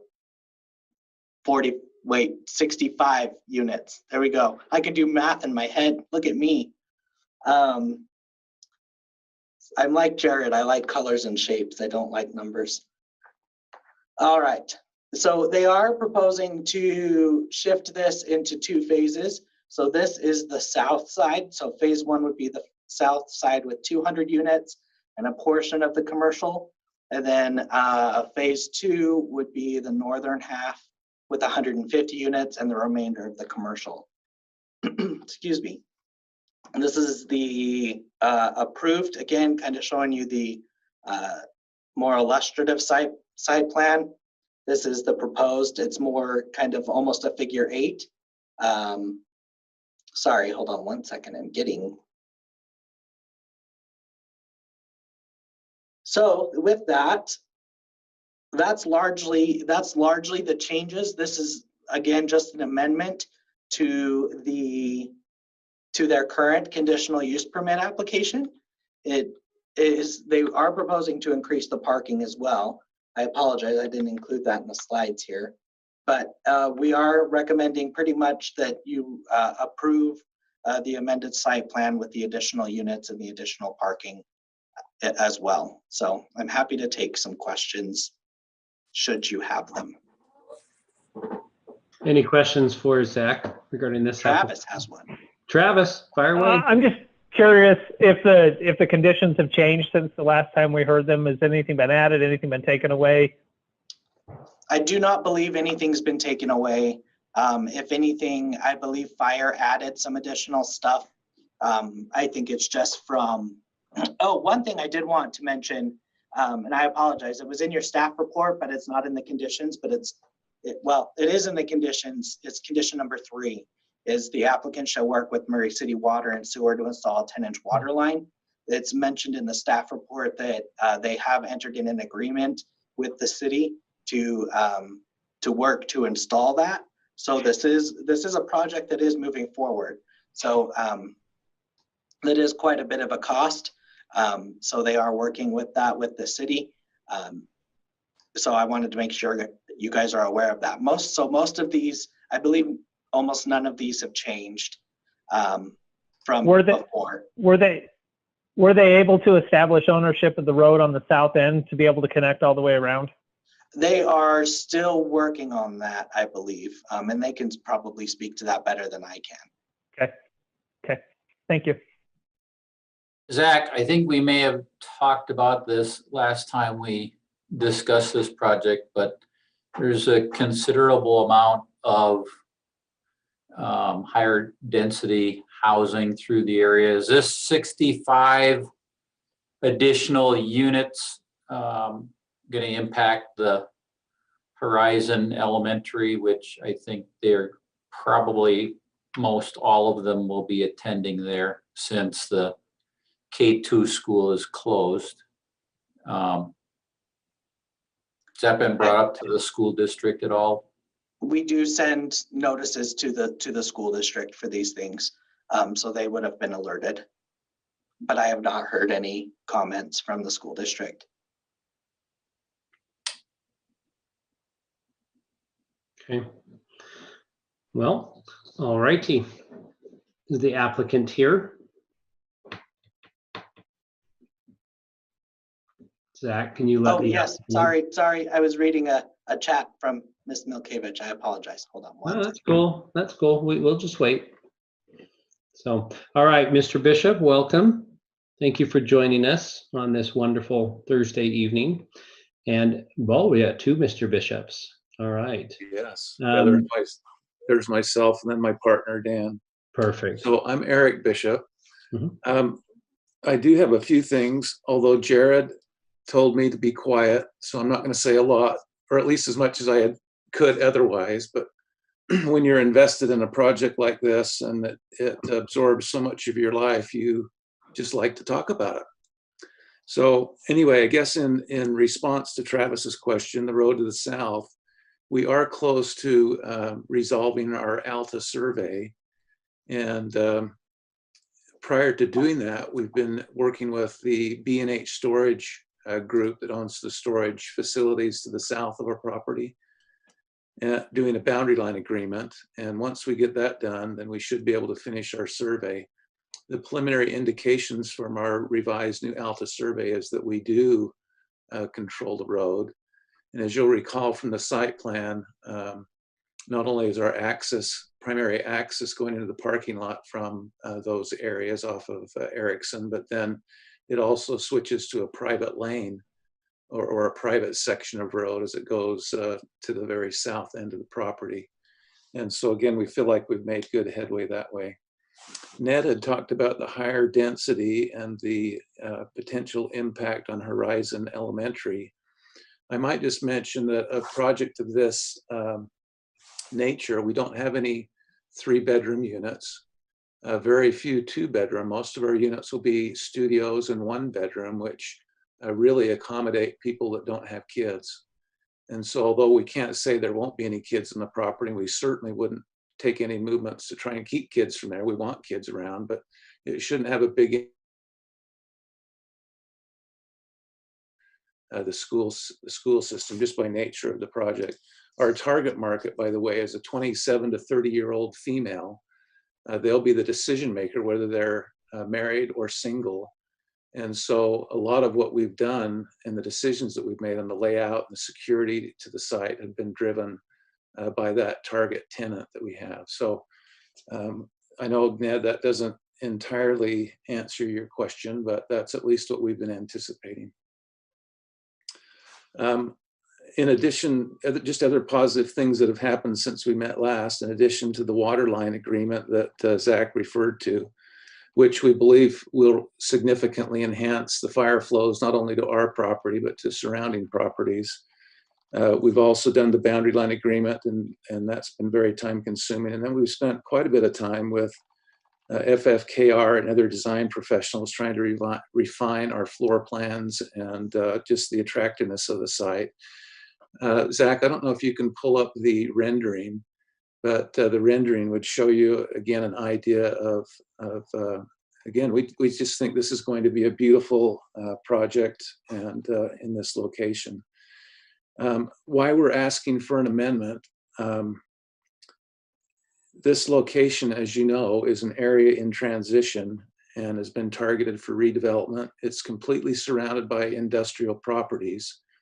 And so we're kind of on the bleeding edge of trying to make this a nicer walkable area. It's not a slam dunk site, but it's a good site. It has its advantages, you know, close to transit, and there is other redevelopment happening in the area.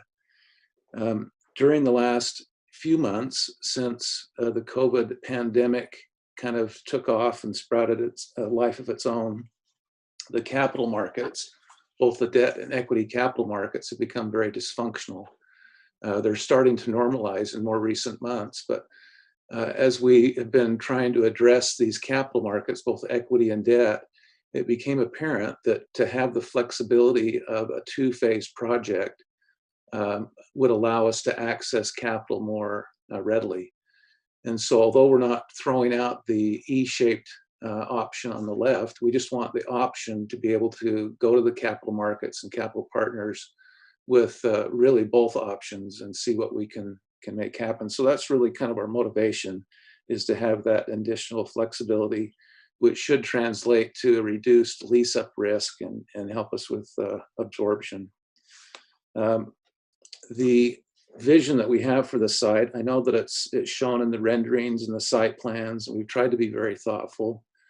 On the most recent site plan, by the way, I'm not sure that we're going to do the pickleball courts in the middle of an enclosed court echo chamber, which is what it would turn into. But we wanted to try and demonstrate and show to you that we are anxious to again, provide good amenities to our tenants to attract them. This project, with the two-phase project, will be upwards of an $80 million investment in this area, which is significant. And I can't frankly believe I'm saying that, this much money. But anyway, it's a significant investment in the area that we believe will have a real positive impact on the Murray Central Station, as well as the downtown Central District redevelopment area. My own philosophy is that by developing and getting the transit hub in place and functioning with a lot of residential uses, that it's going to spill over and benefit the downtown area. Now, that's just my opinion, but we believe, again, that it's going to be not only helpful for the Central Station, but also for the downtown area. All of that being said, I guess the whole reason that I want to do this, Jared, and again, I am so sorry, but the whole reason I wanted to do this, and I recognize that this Planning Commission body can't really help with this, but it's really an appeal, I guess, for your collective creativity and help. You know, in addition to the approvals tonight, we really want to make an appeal for help with infrastructure.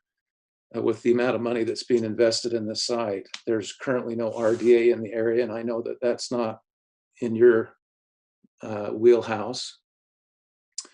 But as I've talked with both Jared and Zach in the past, even just upgrading the street lights and the sidewalks between our property down to Vine Street will significantly enhance the walkability of the property, as well as create, again, that huge message to a 27, 30-year-old female that it's safe.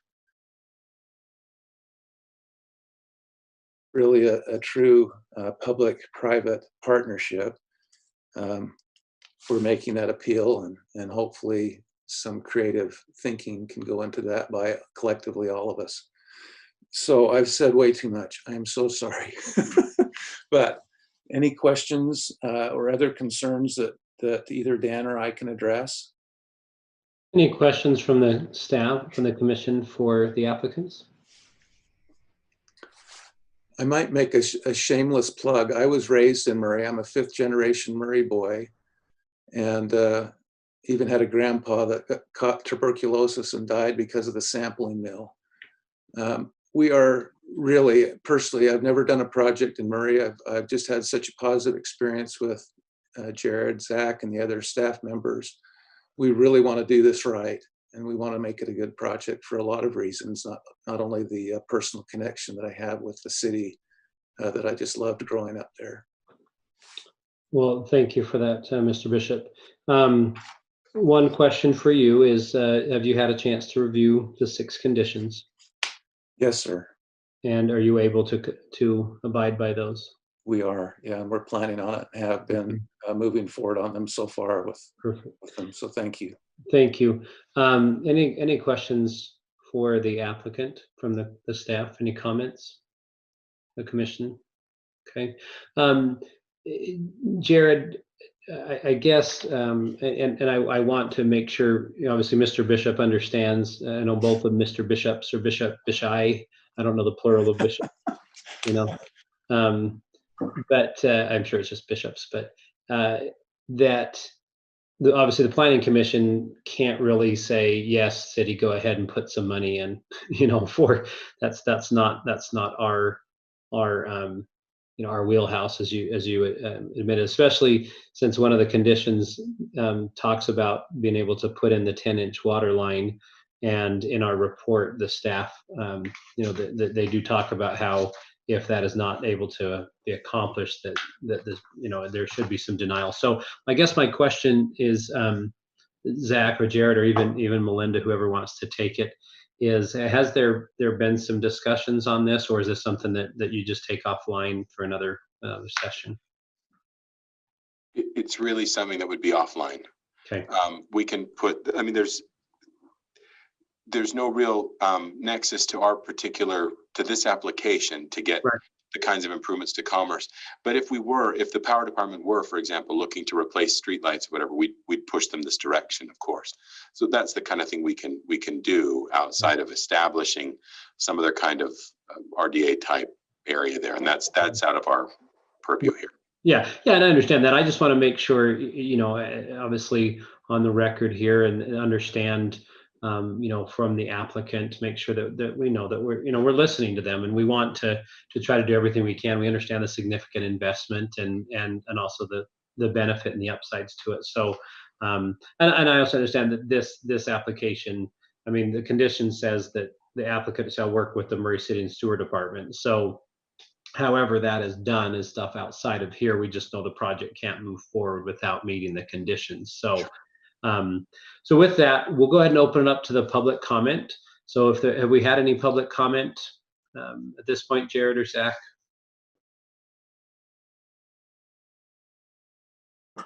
There's no new comments coming in, and none were received previously. Okay. All right. Well, I would anticipate then that there won't be any comments because they didn't come in. And so we'll go ahead and close the public comment portion and bring it back up to the commission. Any questions for the applicant? Any comments for staff, applicant, or anybody? No? Okay. Well, then I will entertain a motion if anyone would like to do that. Mr. Chair, may I make a motion that the Planning Commission approve an amendment to the approved conditional use that allows mixed-use development on the properties addressed at 4955, 4984, 4994, 5002, and 5020 South Commerce Drive, subject to conditions 1 through 6. I'll second that motion. Okay. I have a motion from Commissioner Ney to approve an amendment to the approved conditional use permit that allows the mixed-use development on the properties addressed 4955, 4984, 4994, 5002, and 5020 South Commerce Drive, subject to conditions 1 through 6, with a second by Commissioner Hacker. All right. Now, Zach, I will let you call. Okay. Commissioner Ney. Yes. Commissioner Hacker. Yes. Commissioner Wilson. Yes. Commissioner Patterson. Yes. Commissioner Milkovich. Yes. And Commissioner Woodbury. Yes. There we go. All right. Mr. Bishop, thank you so much for coming to the city, for going through the application process. It has been approved. And so we encourage you to continue to work with the city staff. And Jared and Melinda and Zach are all very, very creative, competent, trustworthy professionals that can advise you on any other options to help with the concern that you expressed. We hope that we'll be able to make the project work. I think it's a great project and would bring some great needed housing to the city. So thank you so much, and best of luck with your project. Thanks to each of you as well. Bye-bye. Right. All righty. The next one is number 8. And that's the Sew and Fit. And this will be Zach. Yes. Give me just one moment. There we go. Okay. Thank you very much. So yes, this is a Sew and Fit. It's a zone map amendment from GO General Office to CD Commercial Development. The property is addressed 192 East, 4500 South. As you can see, it's right here along 4500 South. This is that I used to call it the Chinese buffet. I think it changed names, but that's what it is. It's a Chinese buffet. It's the Paradise Buffet now. Yes, the Paradise Buffet right there. Exactly. So just a little bit east of that. It is currently in the geo zone. There is, CD on the west of it. And then further over here, this was the Sacred Energy that you guys just, well, this one specifically was the thrift shop that just recently changed zones from geo to CD. So the future land use map does call for this, and all the properties that front along 4500 South to change from this office blue color to general commercial, which includes the CD zone.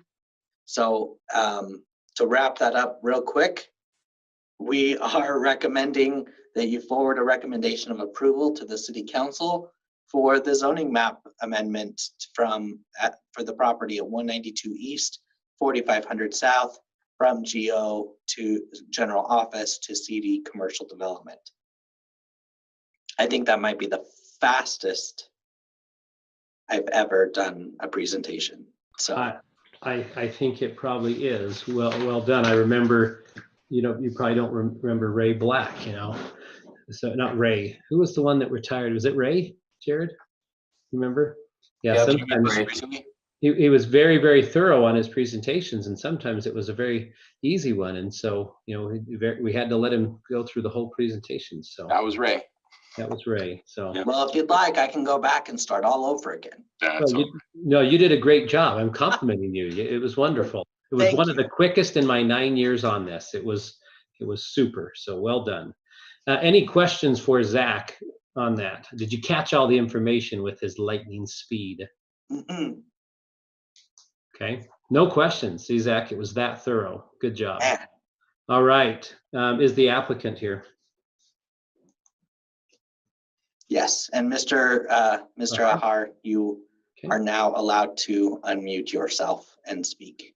Mr. Ahar, welcome to the Planning Commission tonight. Is there anything you'd like to add to Zach's wonderful presentation?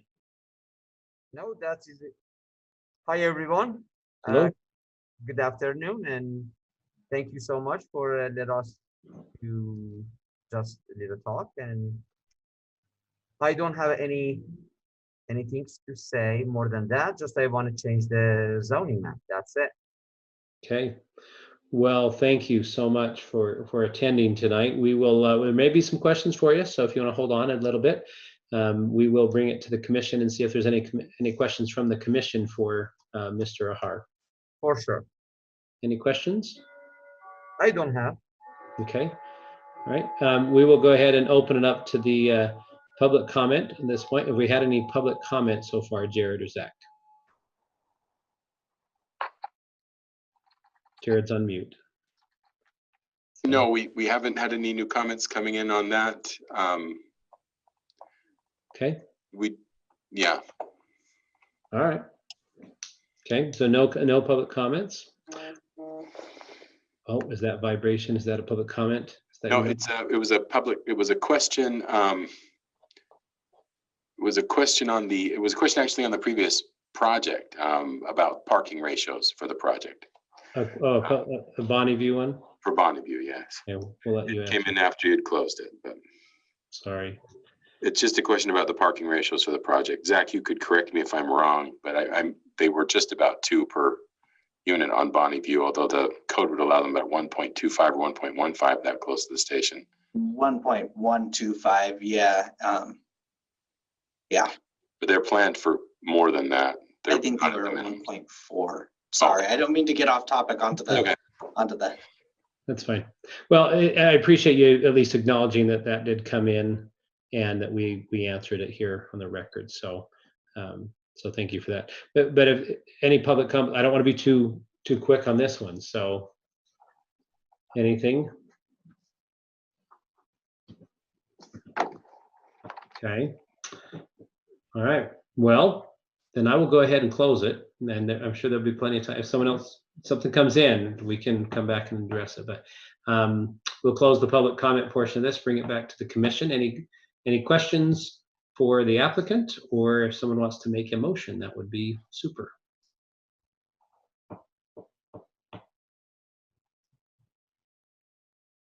Mr. Chairman, I make a motion for a recommendation of approval to the city council for the requested amendment to the zoning map designation of the property located at 192 East, 4500 South from GO General Office to CD Commercial Development. Mr. Chair, I'll second that motion. Okay. I have a motion by Commissioner Hacker to forward a recommendation of approval to the City Council for the requested amendment to the zoning map designation of the property located at 192 East, 4500 South from GO General Office to CD Commercial Development, and a second by Commissioner Milkevich. All right. All right. Commissioner Hacker, Yes. Commissioner Milkevich, Yes. Commissioner Patterson, Yes.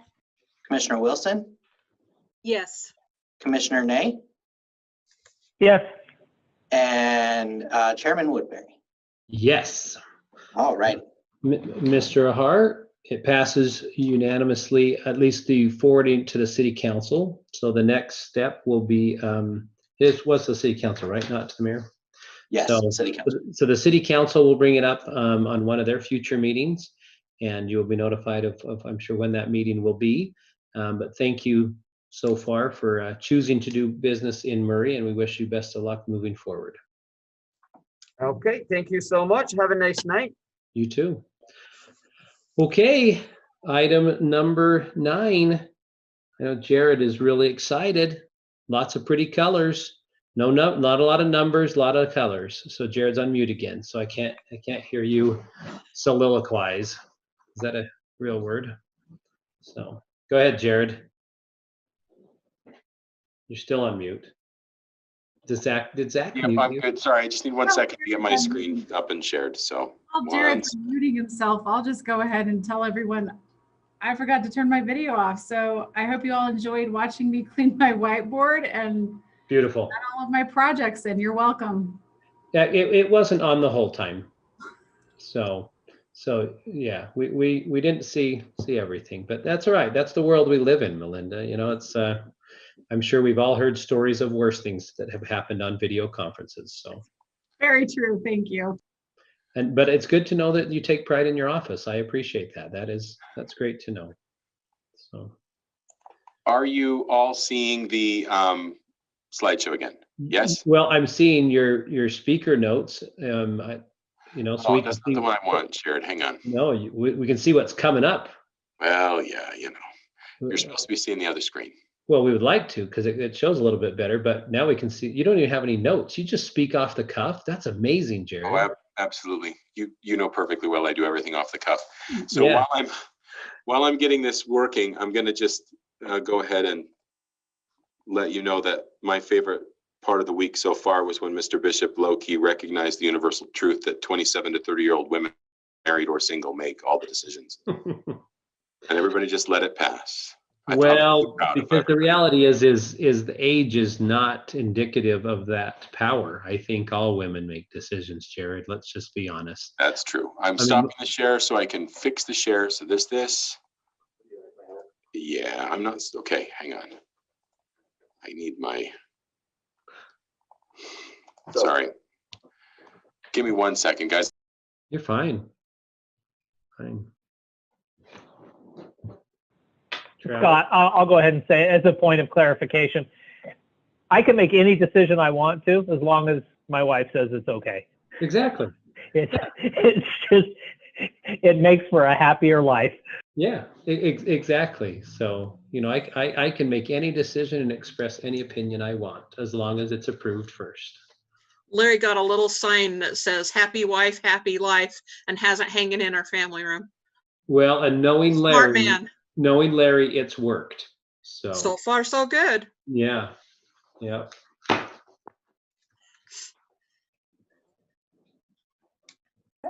I would hate to think women don't treat men fairly, but I also have to say, I think my 8-year-old son's already figured that out with his sister. It's not about fairness. It's about just understanding how the world works. So, Okay, now are you seeing the slideshow? Yeah, it looks Okay. amazing.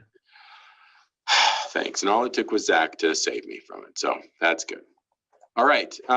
So item 9 is a continuation from our public hearing meeting on October 15th about the MCCD design guidelines, the text amendment. I'm just going to jump into it, and you guys feel free to ask questions as we go or bring up other points.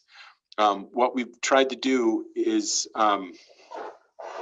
number one, address we've tried to address the questions that were brought up during the October 15th meeting. I went back and listened to it again, rewatched the video, and there were kind of identified at the end of that conversation were sort of 4 main questions or points. And the first one of them I'm gonna get to right away, and we'll just get that out of the way and then move on to the others.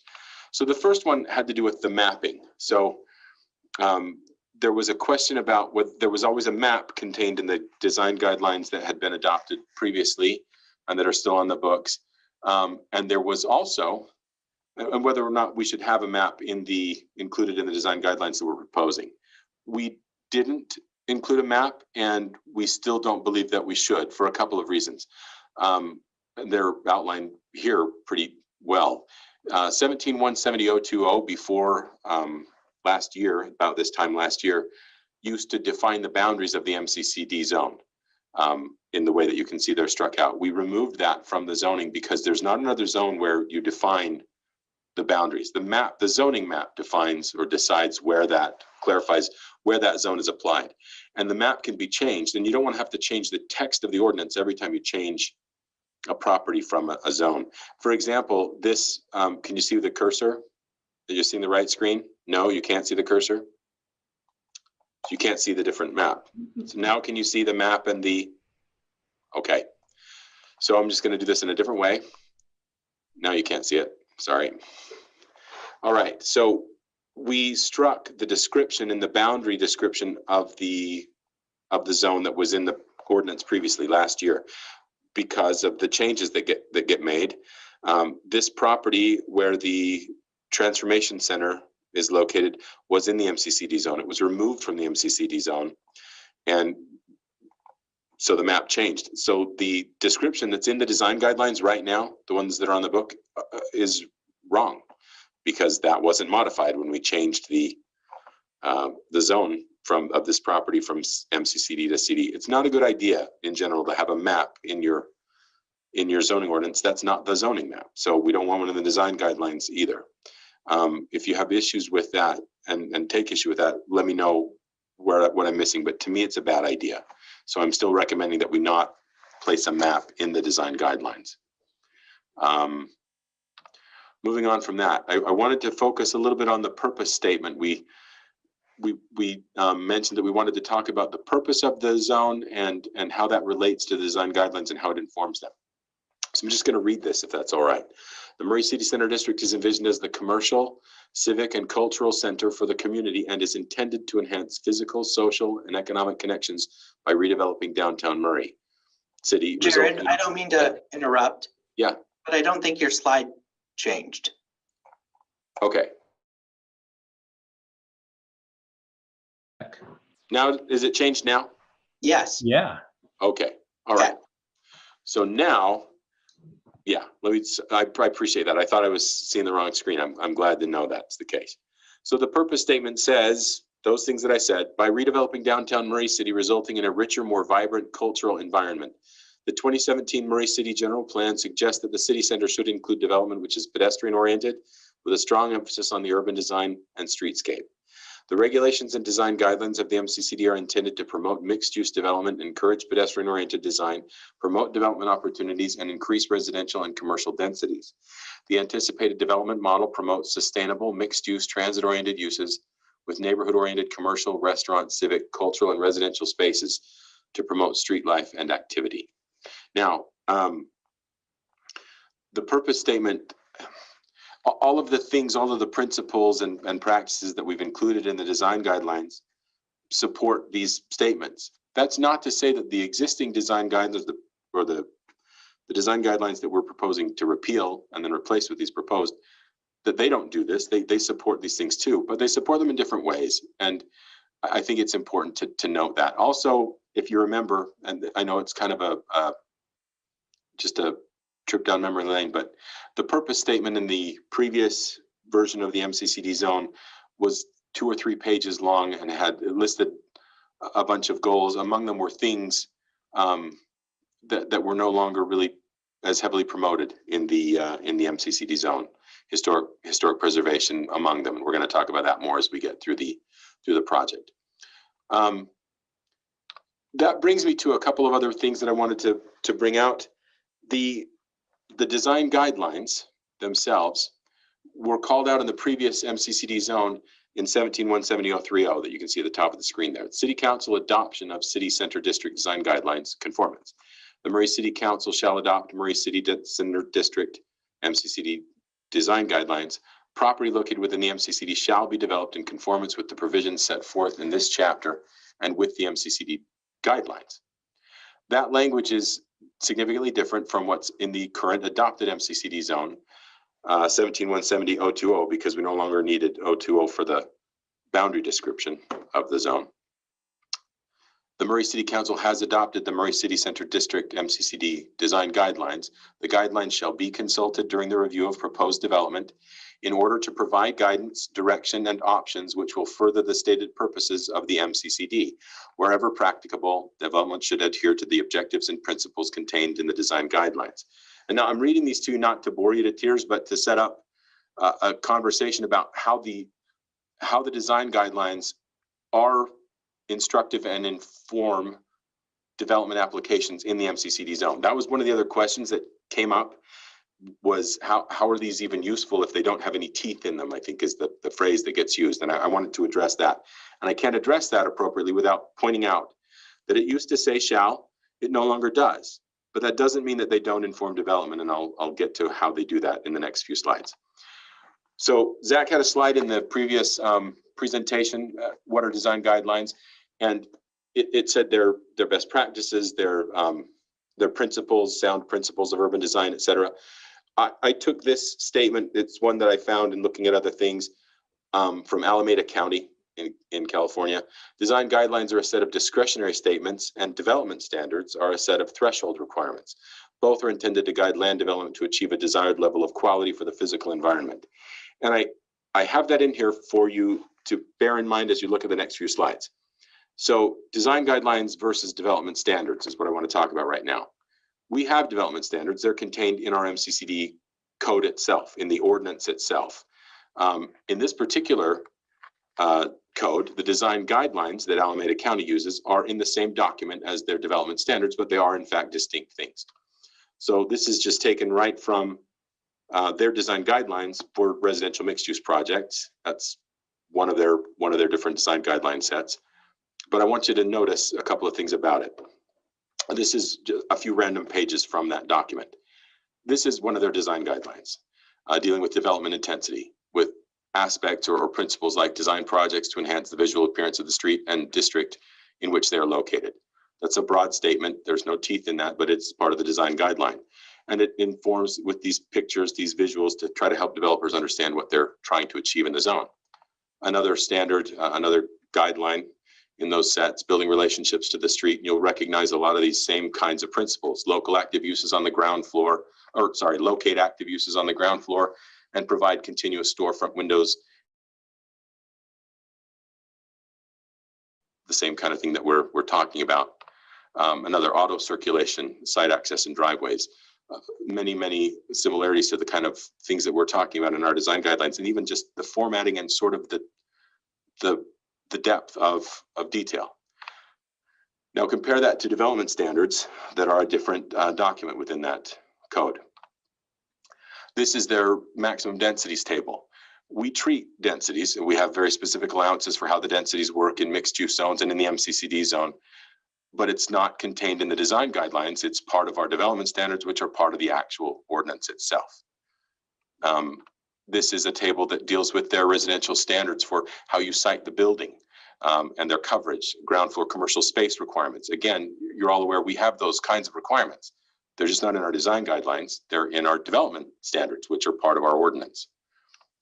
These are just visuals from the same kinds of, that reinforce those same thresholds, those development standards, we have the same kinds of visuals in our ordinance itself. But again, they don't really belong in the design guidelines. Same kind of thing here with setbacks determined. We actually do allow this overhang of sidewalks as well. They've kind of visualized it there. This is having that kind of as a background. I took this slide directly from the slides that we used to present the MCCD changes that were proposed and adopted last year. When we did that, we were asked to, we recognized that the design guidelines would need to change if they were going to get maintained. If we were going to still have a design review committee and have design guidelines. So what we proposed was that we would simplify them, make them actual design guidelines instead of that weird sort of hybrid that we had been using. And as you look at those slides, and I know you've had a chance to look at the existing design guidelines because we provided those as well, you can see that these kinds of things, these kinds of specific standards are in those existing design guidelines that we're trying to repeal and replace. We promoted the idea that we should simplify them, remove those kinds of development standards that didn't belong there, and have them in our code instead, which we do. And we promoted a simple, clear one-page design supporting values that link back to the general plan and things like that. So this was the kind of sample that we used, and we ended up visually making it look very much like this. This was what we've been working towards all along, what we had told the council at the time in 2019 that we would do. So with that all in mind, again, we're trying to support the general plan's goals and initiatives, and that's why with the key initiatives that we have, the city center district being the number one, I just want to read this. Building on Murray's commercial district along State Street with existing cultural assets, this initiative is geared toward creating a core at the city's, a core district at the city's center. Throughout the public involvement process, people expressed a desire for cultural and social events within their own community. A city center district can be the social and economic heart of the city. Using that kind of statement, and that statement appears over and over again in our notes from the workshops that were held, adopting the general plan, et cetera. We identified these values from those notes and from that survey that was done, and you're familiar with those from the previous presentation: authentic, active, inclusive, multimodal, and connected. One of the other questions that was brought up had to do with process and how that works. And this relates back again to how the design guidelines are used in reviewing projects and how they do inform development, or how they would inform development proposals. All the major alterations in pre-construction in the previous code required pre-applications with the planning division staff, applications for design, well, for what we called a certificate of appropriateness approval. We now call it design review approval. And they require review and recommendations by the MCCD Design Review Committee and review and approval by the Planning Commission. None of that has changed. The design guidelines being simplified and being made more accessible has no impact on that process. The process was left in place. One of our goals in simplifying and making the design guidelines easier to understand was to make them more accessible to developers as they're preparing to have a pre-application conference with us. The kind of design guidelines we have now that are really easy to look at and understand and get through would mean a lot more in terms of informing the concepts that people put together after they've had a pre-application with us as division staff. That's one of the goals we had for those new guidelines. That moves on to the standards of review that are contained in the ordinance, not in the design guidelines, but in the ordinance regarding the design guidelines. It says in the ordinance that the Planning Commission, in looking at design review approval, is to determine the following before they give that approval to a project. Number two, that the project is in general conformance with the specific area plan, if any, that's adopted for the area. That might, in the case of the MCCD, have to do with the Murray Central Station Small Area Plan in some projects. Number three, the project conforms to the requirements of the applicable sections of the land use ordinance, so the code itself, which we've talked about, the things that it contains, and can talk more about that if we need to. Number four, that the project does not jeopardize the health, safety, or welfare of the public. And five, that the project is in harmony with the purpose of the MCCD zone and adheres to the principles of the design guidelines. So while the guidelines themselves may not contain specifics that require 10 feet from this or 30 feet in this or a step back at a certain level, etc., projects that get reviewed by you as the Planning Commission, we should be able as staff to tell you that these are the ways that they're adhering to the principles of the design guidelines. So they don't have specific teeth, but they do have some grip and can be used. The last couple of things I wanted to go over, and then we can get into conversation about it more loosely. There were questions about how these design guidelines didn't make mention of historic preservation as a principle, and that is not accidental. The ordinance, and to explain that, I need to explain or remind you what happened with the ordinance last year. Historic preservation previously was a deterrent approach in the MCCD zone. And I won't go through all of these requirements, but they are the deterrent. The list of historically significant properties meant that you, in order to demolish or make even partial demolitions of historically significant properties that were identified, you had to get a certificate of appropriateness that did the following things. And they were difficult to deal with, and they were not just difficult to deal with, they were statements that supported or didn't support them were ambiguous enough that they caused problems, and there was we as a planning commission passed or granted a certificate of appropriateness that then was overturned on appeal and in court, because there are such conflicting statements in the design guidelines and in the old code. Those have been removed. Along with that, these kinds of requirements that are deterrent approach to historic preservation have been removed as well. And that is a asked and answered question. It was determined last year that these kinds of requirements that did historic preservation in the code were removed.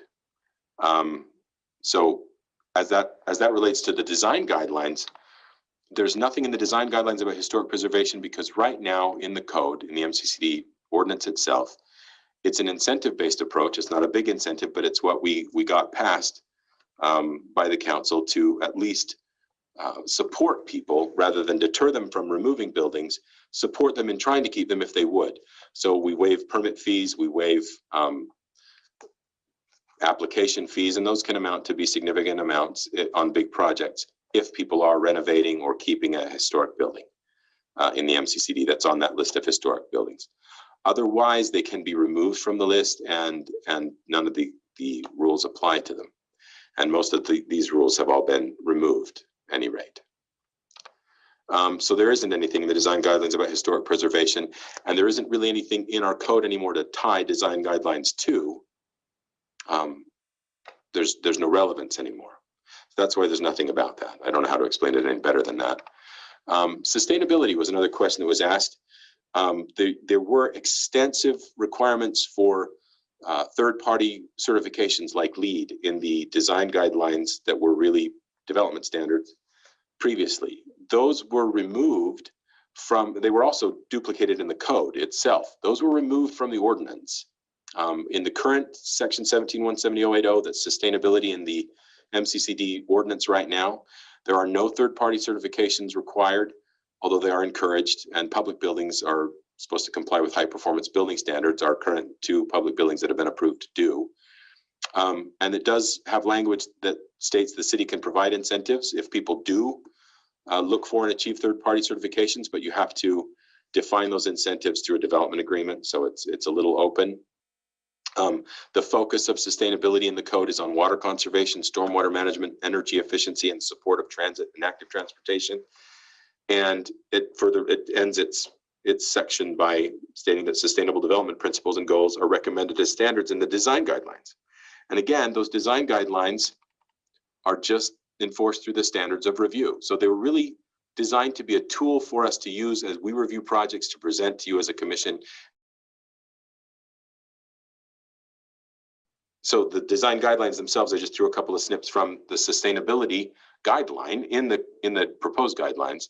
These are the kinds of principles we're looking for people to show us what they're doing. Can you show us that you're doing some of these things to promote its sustainable development, low impact development, green infrastructure, different materials to use that are better for the environment, systems that reduce water use. These are all standards like it says in that code.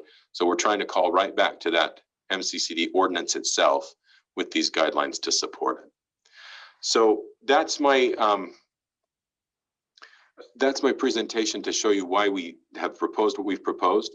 We have not recommended or changed anything in these design guidelines that are in your packets tonight. The things that we were considering doing, we're adding the map, and other than that, we're not prepared to recommend that anything else would be appropriate. To add language about historic preservation, we don't feel is appropriate because the code has changed significantly regarding historic preservation, and sustainability is still treated. It's not third-party requirements anymore for certifications, but there's still language supporting sustainability in both documents. So we still feel like they're a good, solid set of design guidelines that are accessible to the public. They should be accessible to designers. They can use them to inform their applications as they're working with us, and we can use them to review proposals as they come to you as a body and to the design review committee to make sure that we're implementing the kinds of things that the citizens have told us over time they want to see happen in the downtown. If you have any questions for staff, I'm sure you do, so go for it.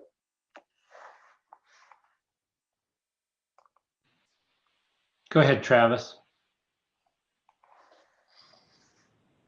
I'm actually good for right now. I mean, I thought it was good reading. I think it's good. I like what we're putting together, and I like the design guidelines and anything we can do to help downtown revitalize. And I think it looks great. So I don't have any questions. Maren or Sue or Lisa or Ned, do you have any?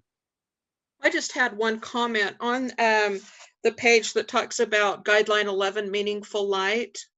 And then the last line is use lighting to provide safety to pedestrians in parking areas. Yeah. And I wondered if we wanted to say use lighting to provide safety to pedestrians in all areas, because sometimes I'm not in a parking lot and it's dark when I'm walking down the sidewalk.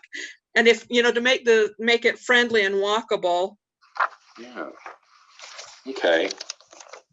You know what I mean? Yeah. Yes, I love lights in parking lots, but I also like them on the sidewalk so I don't get scared at night in the dark. Yeah. Big chicken. That's a great comment. Especially when you're walking back to your new apartment in Bonneview. Yes, That would exactly, be lovely. Travis. That would be a lovely Exactly. walk for the evening. You got to make sure that you have plenty of light. Yeah, I just, that's a big thing for me is just, having good lighting at night so that if you do find yourself out at night, say walking from the ice house home, you've got good, well-lit sidewalks to get you from there, to your apartment or your home.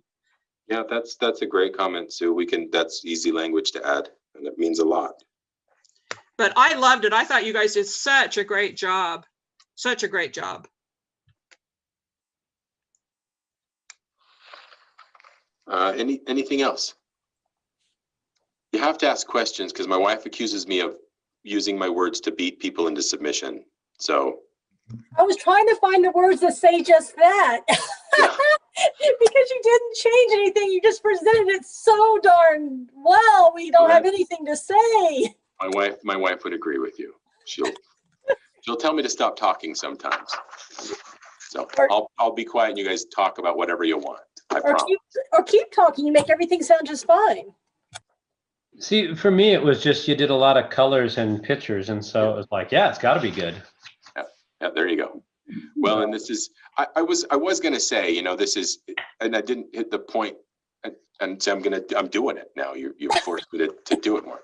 The development standards versus design guidelines was something we probably should have talked to you about when we first proposed this, because it is a distinction, and we absolutely could have parsed this out differently. But if we were going to have the kind of development standards that are already in our code that talk about the public infrastructure that gets put in, and that's frankly the most important part to me anyway, as a planner.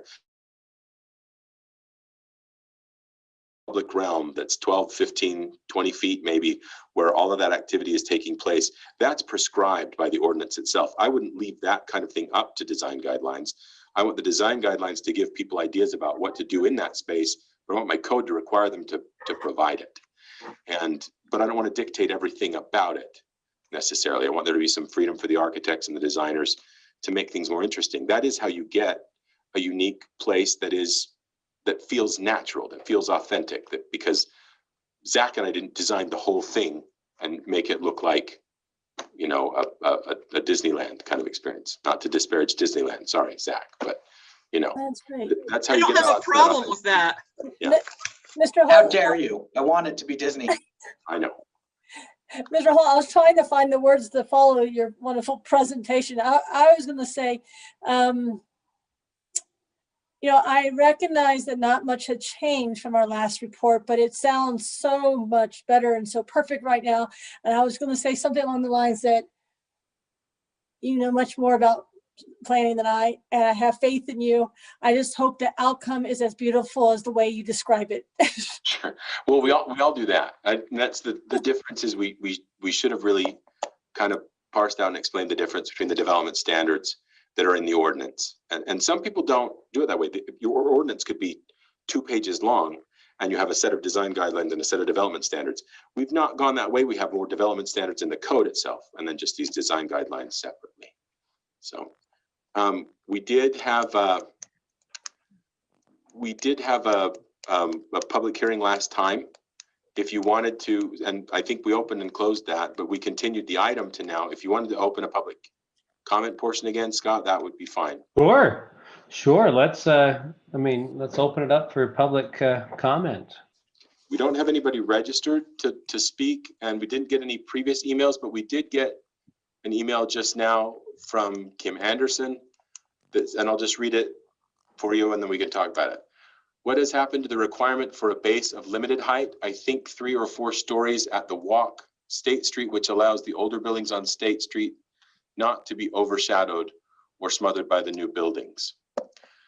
So there was a step back requirement at the 3rd story in the code up to last year in 2019 when we adopted the new MCCD zone.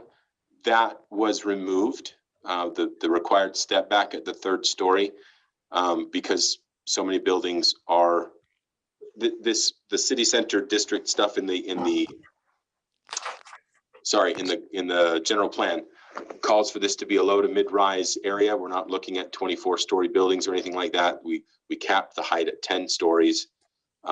Step backs are not a bad idea in lots of buildings, but we didn't want to dictate it in the code because so many buildings wind up being 5 stories, 4 or 5 floors over the podium of commercial use on the ground floor. And the step back seemed restrictive unnecessarily because so many, just with construction costs and the market forces, are dictating about 5-story buildings. We're going to see some heights greater than that, and we might see some step backs, but we didn't want to require it in those standards. So that's the answer I would give to that question.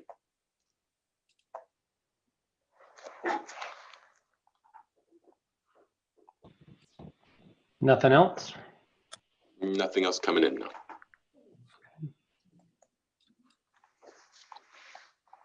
All right, Jared, so I'm still not getting it.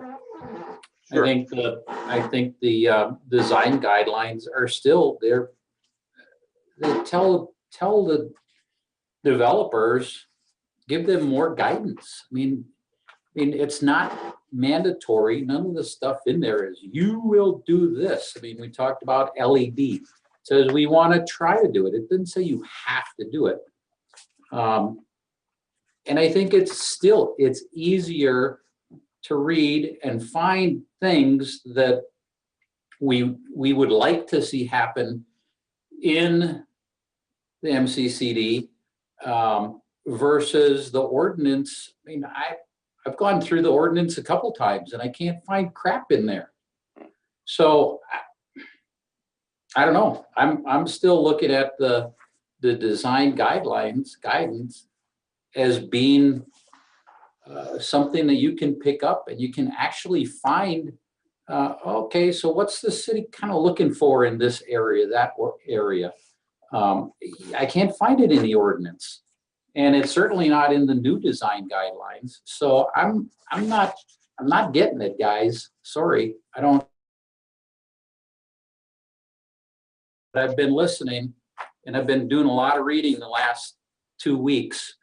And I haven't been able to convince myself as I have actually tried.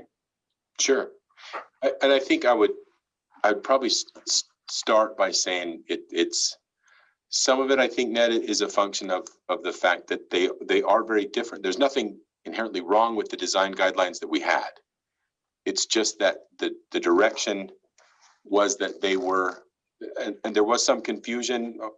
There was some disagreement about how much they had to be applied. They shall be, because people would use that language, they shall be adhered to, et cetera.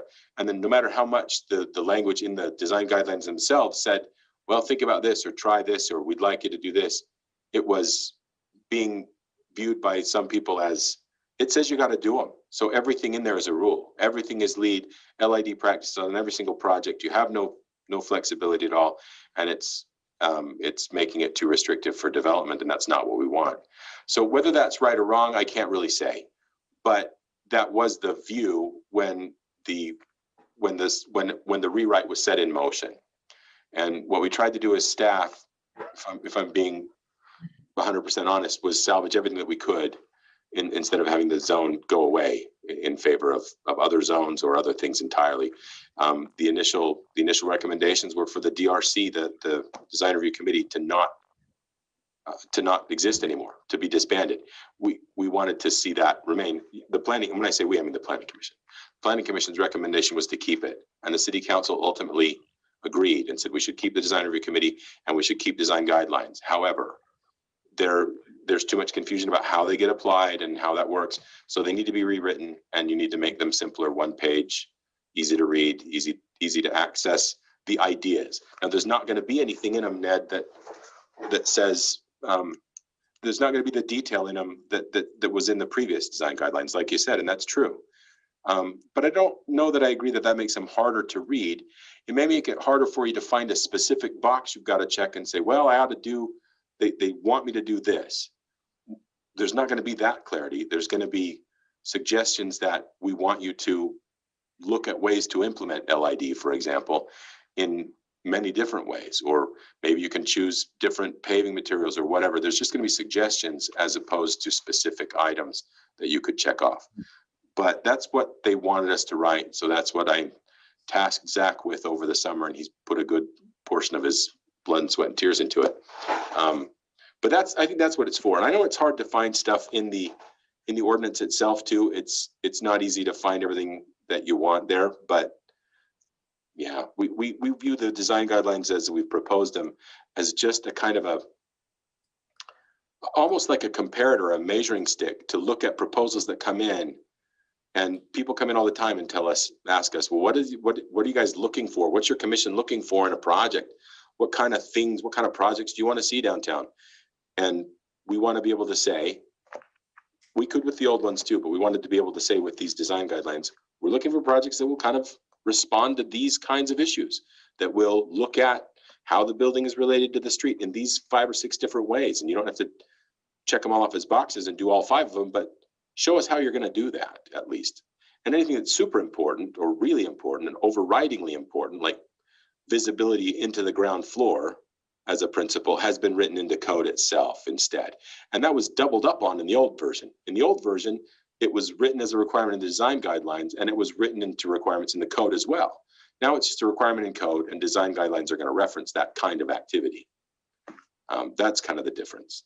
I don't know if that answers your question at all, but I hear where you're coming from, and I think that's the reason. Some of the stuff has been removed. If I can add to that, Jared, a lot of the changes were made on the heels of the City Hall project coming through this process.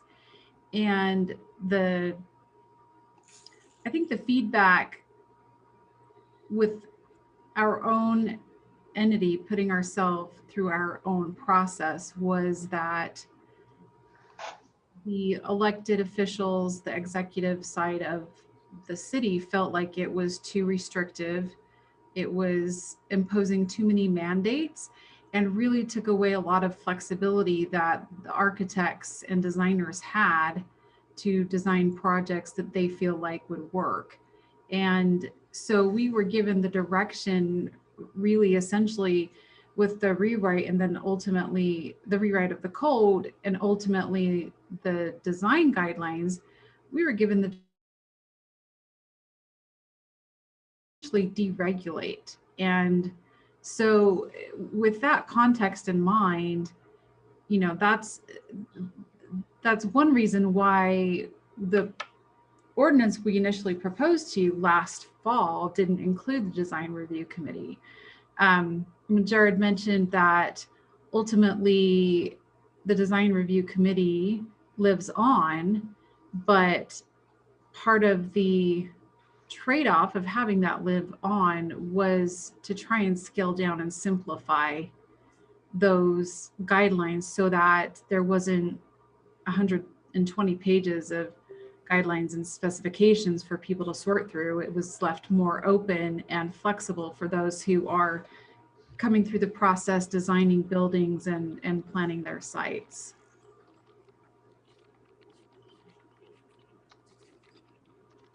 Hey, Jared and Melinda, I have to imagine I represent some percentage. It might be a small percentage, but some percentage of Murray that feels like me. When I hear discussions like this, that it just makes me want to bite my nails and be a little bit nervous that we set. It sounds to me like we set high bars and expectations, and now we're coming back and saying, you know what, that's not us. We can't afford that, or we can't really do that. And I don't plan cities, so I'm going to respect what you guys saying and learn from you. But still, I feel like it's a little bit of nail biter, because whatever we do downtown is going to be what Murray is for the next 100 years. Is a big box store or empty buildings or active downtown like Sugar House. So I'm just saying because it makes me a little nervous when we say, in retrospect, we can't do all that. Kind of cringe a little bit, but it might just be the reality. So make good choices for us. Lead us in the right direction. I do have, I appreciate that, Lisa. Thank you. I do have a comment that we didn't close the public comment period while we were talking, and I did have an email come in. Do you want me to read that? Yeah, that's why we let it open for a long time. Okay, then I will read this. This is from Kim Anderson. He made the first comment that I read. This is another. He says, "Here I try again."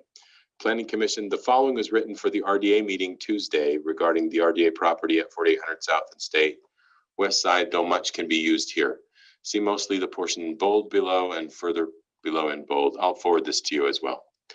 The lack of historic requirements is the problem now. We will be, and this is in bold, we will now be just like any other city in Utah. Nothing to do with Murray, its nature, its look, or its feel. As I say below, we can now market Murray as just like Riverton, boring, same old, same old. The guidelines are more a copy of Portland, Oregon, not Murray or Utah.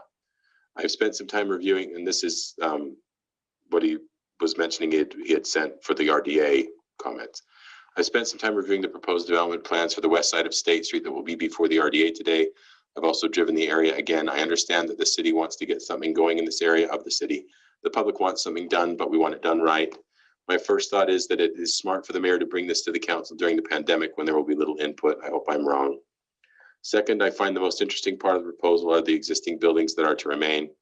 There's nothing of interest in the proposed new buildings now that they are not that they are bad, but they do not fit the city or what had been a historic area. There is no historic nature to the buildings, I guess, unless we're looking 200 years in the future when they will be historic nature. Oh, I forget, we design buildings now for 40 years, not for the long term. As I suggested to Mayor Snar years ago, when he was pushing changes for the historic district, we could advertise our new downtown as just like Riverton, same old, same old. Also, if I remember correctly, all buildings are to have a base of not more than 3 stories at the sidewalk. What happened to that? Did that get changed? I think I addressed that. It was removed. If not, this plan does not meet current ordinances and should not be changed to allow it. Looking over the city code 17-171-20 does not show this requirement. When did that change, or did it change last November 2019? There seem to be few materials that are of an historic nature.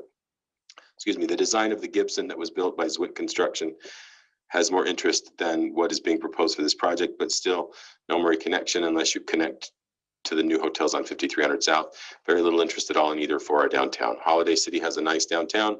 Not that I want this area to look like Holiday, but at least Holiday City required a design to be of interest with a historic look. I guess the new buildings will match the new city offices, and that is not a compliment. The city offices should be on State Street. What an error by the city not to have it on State Street. I know that is history now. That, again, Mr. Anderson. Okay, Thank you. I think we'd responded to most of that already, so. Well, then I guess we can, go ahead, Travis. I think people think there was a lot more thought that went into constructing these buildings 100 years ago than actually went into it. They were just slamming up buildings. They needed a building. They didn't have this criteria to be considered putting a standard in place. We're at least considering how will this building work now and 40 years, 50 years, 100 years from now. That consideration just simply didn't take place 100 years ago. It was, I had a piece of property, I got to fit a building here, we build the building. Those buildings weren't built to last. We're not talking about architecturally significant buildings like you see in the downtown core that were built in Salt Lake City on Main Street. It's not the same kind of construction that took place. So to just act like we're throwing history aside, history probably wasn't as remarkable as people like to think it was at the time. And I don't know that people are going to agree with my opinion on this, but I think it's a hard truth that you would need to at least step back and consider somewhat. It's a good thought. It's crossed my mind before too. So I would tend to agree with you. Yeah, I think that's a really good thought. And, you know, as I've been reading through the design guidelines and looking through everything, I thought, you know, not every town can have an identity like Jackson Hole. It just doesn't, you know, it's just not practical. You know, yes, it would be fun to, you know, to have this remarkable design, but it's just not practical. You know, like I say, every town can't be Jackson Hole or Park City. It just doesn't work that way. Yeah, and that was kind of, I guess, my thought too, as I reviewed these guidelines, is I think they're good principles that allow us to at least achieve what we want to do, which is a more walkable, usable downtown. I kind of agree with Travis. I think some of the buildings on there, that there's a difference between old and historic. And I think a lot of them are old, and they may have sentimental attachment to people.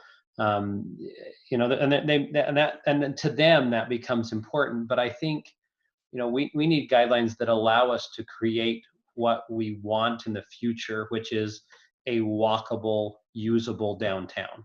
I mean, that's what we want to create. And so how do we do that? Do we do that by, I mean, I think we do it by learning from the past, looking at the buildings that we've had in the past and what we liked and what we didn't like, and creating guidelines that allow us to learn from the past, but also kind of go the direction we want to in the future. So I like the design guidelines. I mean, again, I'm not a planner and I'm not as dialed in as some of the other members on this as professionally, but I think I like what it's offering. I like some of the examples and the pictures that have been shown. So I think it's a really good start. Yeah, I can agree. There's a difference between old and historic, but I'm not arguing that. But I think that's one concern that residents have stated.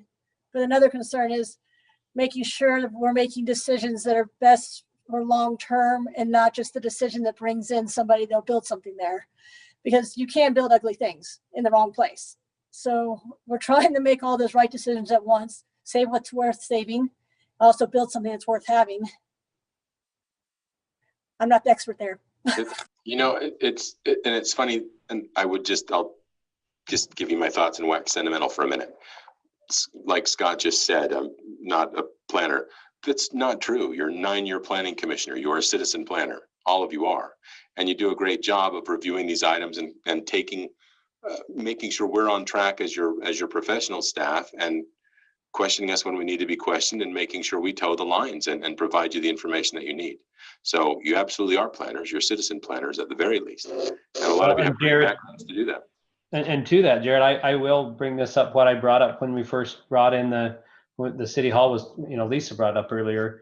And I brought it up in the meeting that I didn't like how we went about it, that we had these standards and then we go to build the city hall and then we want to change the standards. So my hope and my thought all along is that we're not changing these things just so it benefited us as a city, but that we really do feel, based on research and in professional and looking at what's out there, talking to other cities, that we really do feel that we make these changes because it'll allow us to create the development that we need. Yeah. Because I mean, I've lived in the city for 20 years, and State Street hasn't changed a lot beyond, you know, that 53rd and Costco and those areas, but there's still a lot of areas that hasn't changed. Yeah. And so it's like we need to create some things. So if the design helps us to create a more usable, walkable downtown, I'm all for it. Yeah. And I think this will do that. That's our recommendation. But if it takes us a little longer to do that than we're comfortable with, I'd rather take it longer and get the right thing than hurry and get the wrong thing. So it's a delicate balance. It is.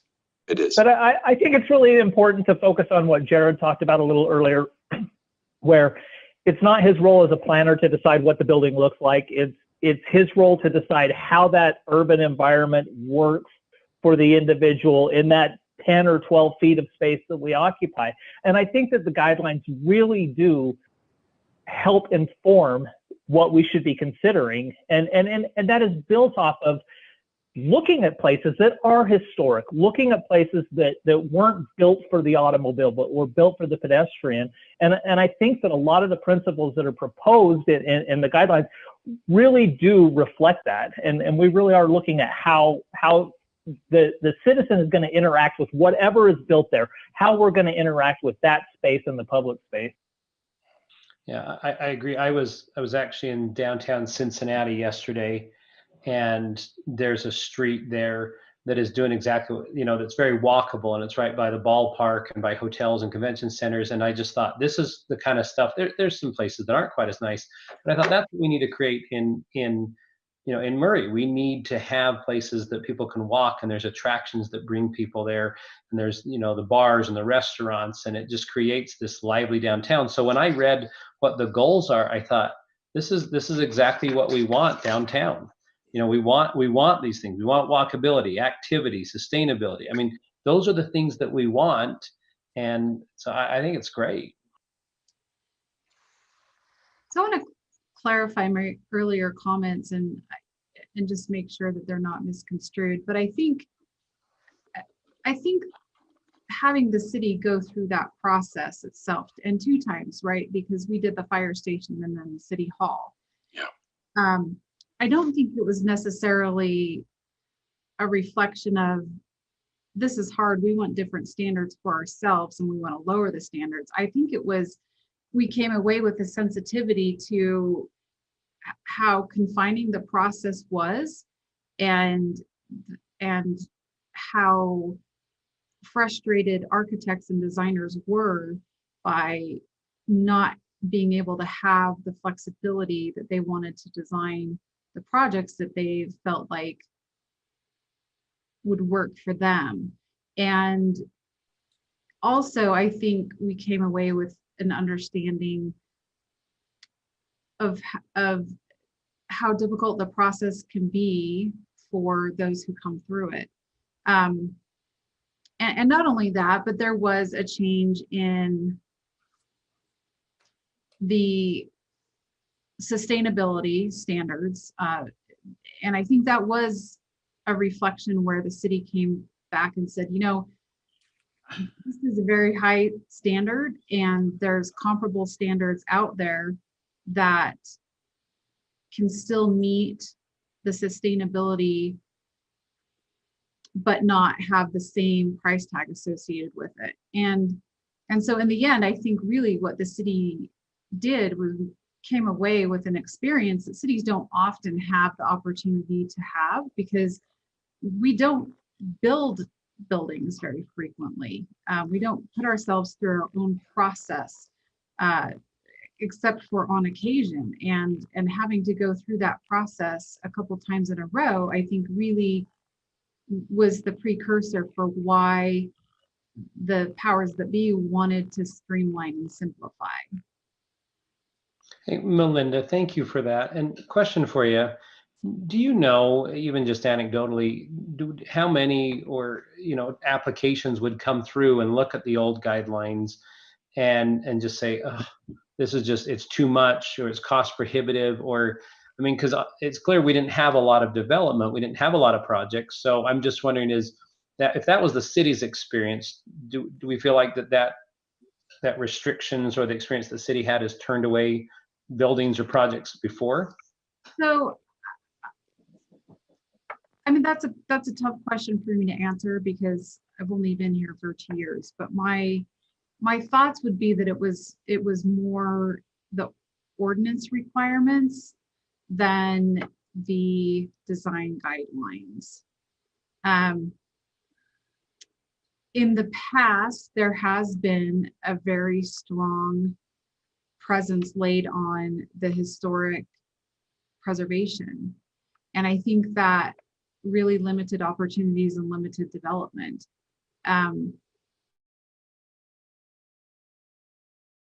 Historic preservation is a tough subject because there are people that are very passionate about it, and there are people who are not at all passionate about it.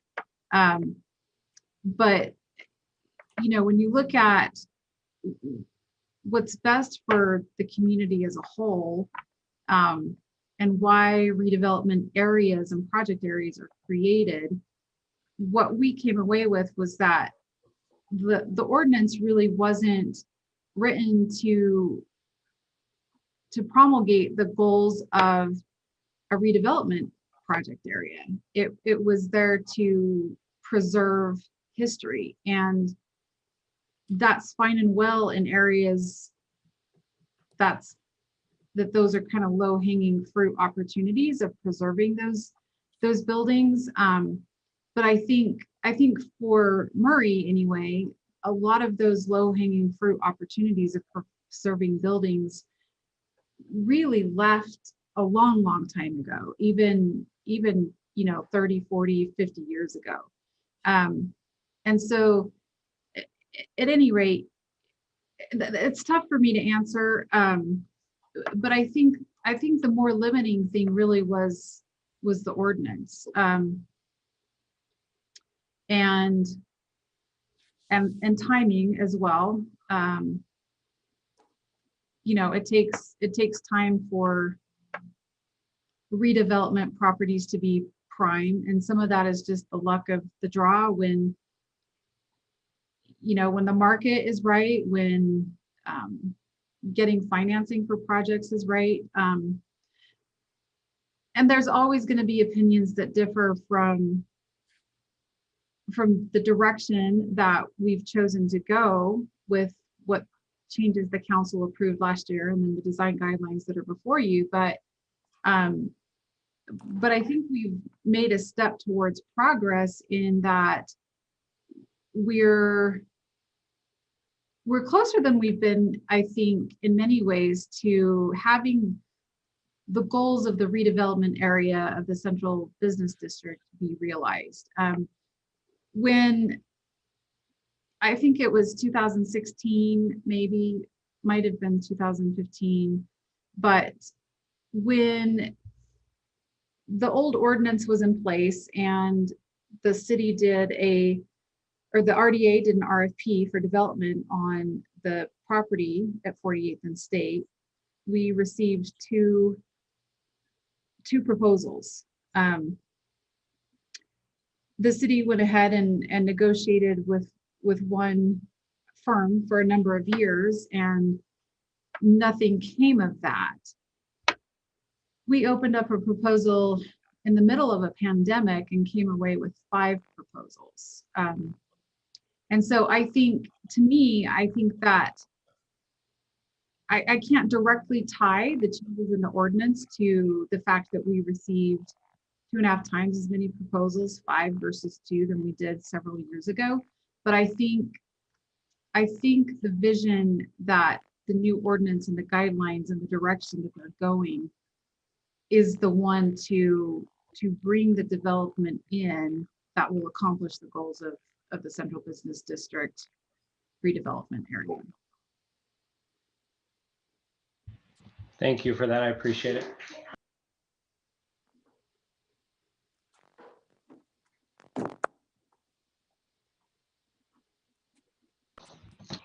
Okay. I don't think we ever closed the public hearing part of it, if you want to do that. We haven't got anything else, but Okay. probably. good to Well, we'll close it. It's been open for like a half hour, so we will close the public portion, the public hearing. And any more discussion or the process? I mean, obviously, Jared, you didn't ask for a motion in this, or unless I missed it. Oh, we did. I just didn't see it in my. I wrote a request for a motion. I just didn't verbalize one. Okay. I'll ask you for a motion. So I guess that the question is are there any other questions or discussion from the council, from the commission here, or does someone want to make a motion? Mr. Chair, I would like to make a motion that we approve the city council. Sorry, let me start over. That the planning commission forward a recommendation of approval to the city council to repeal and replace the Murray City Center District design guidelines as proposed. I'll second her motion. Second, okay. I'll second it. I have a motion by Commissioner Patterson to forward a recommendation City Center District design guidelines as proposed, and a second by Commissioner Nay.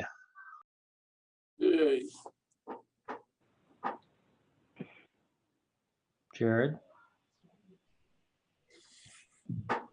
Okay. You're on mute. I got it.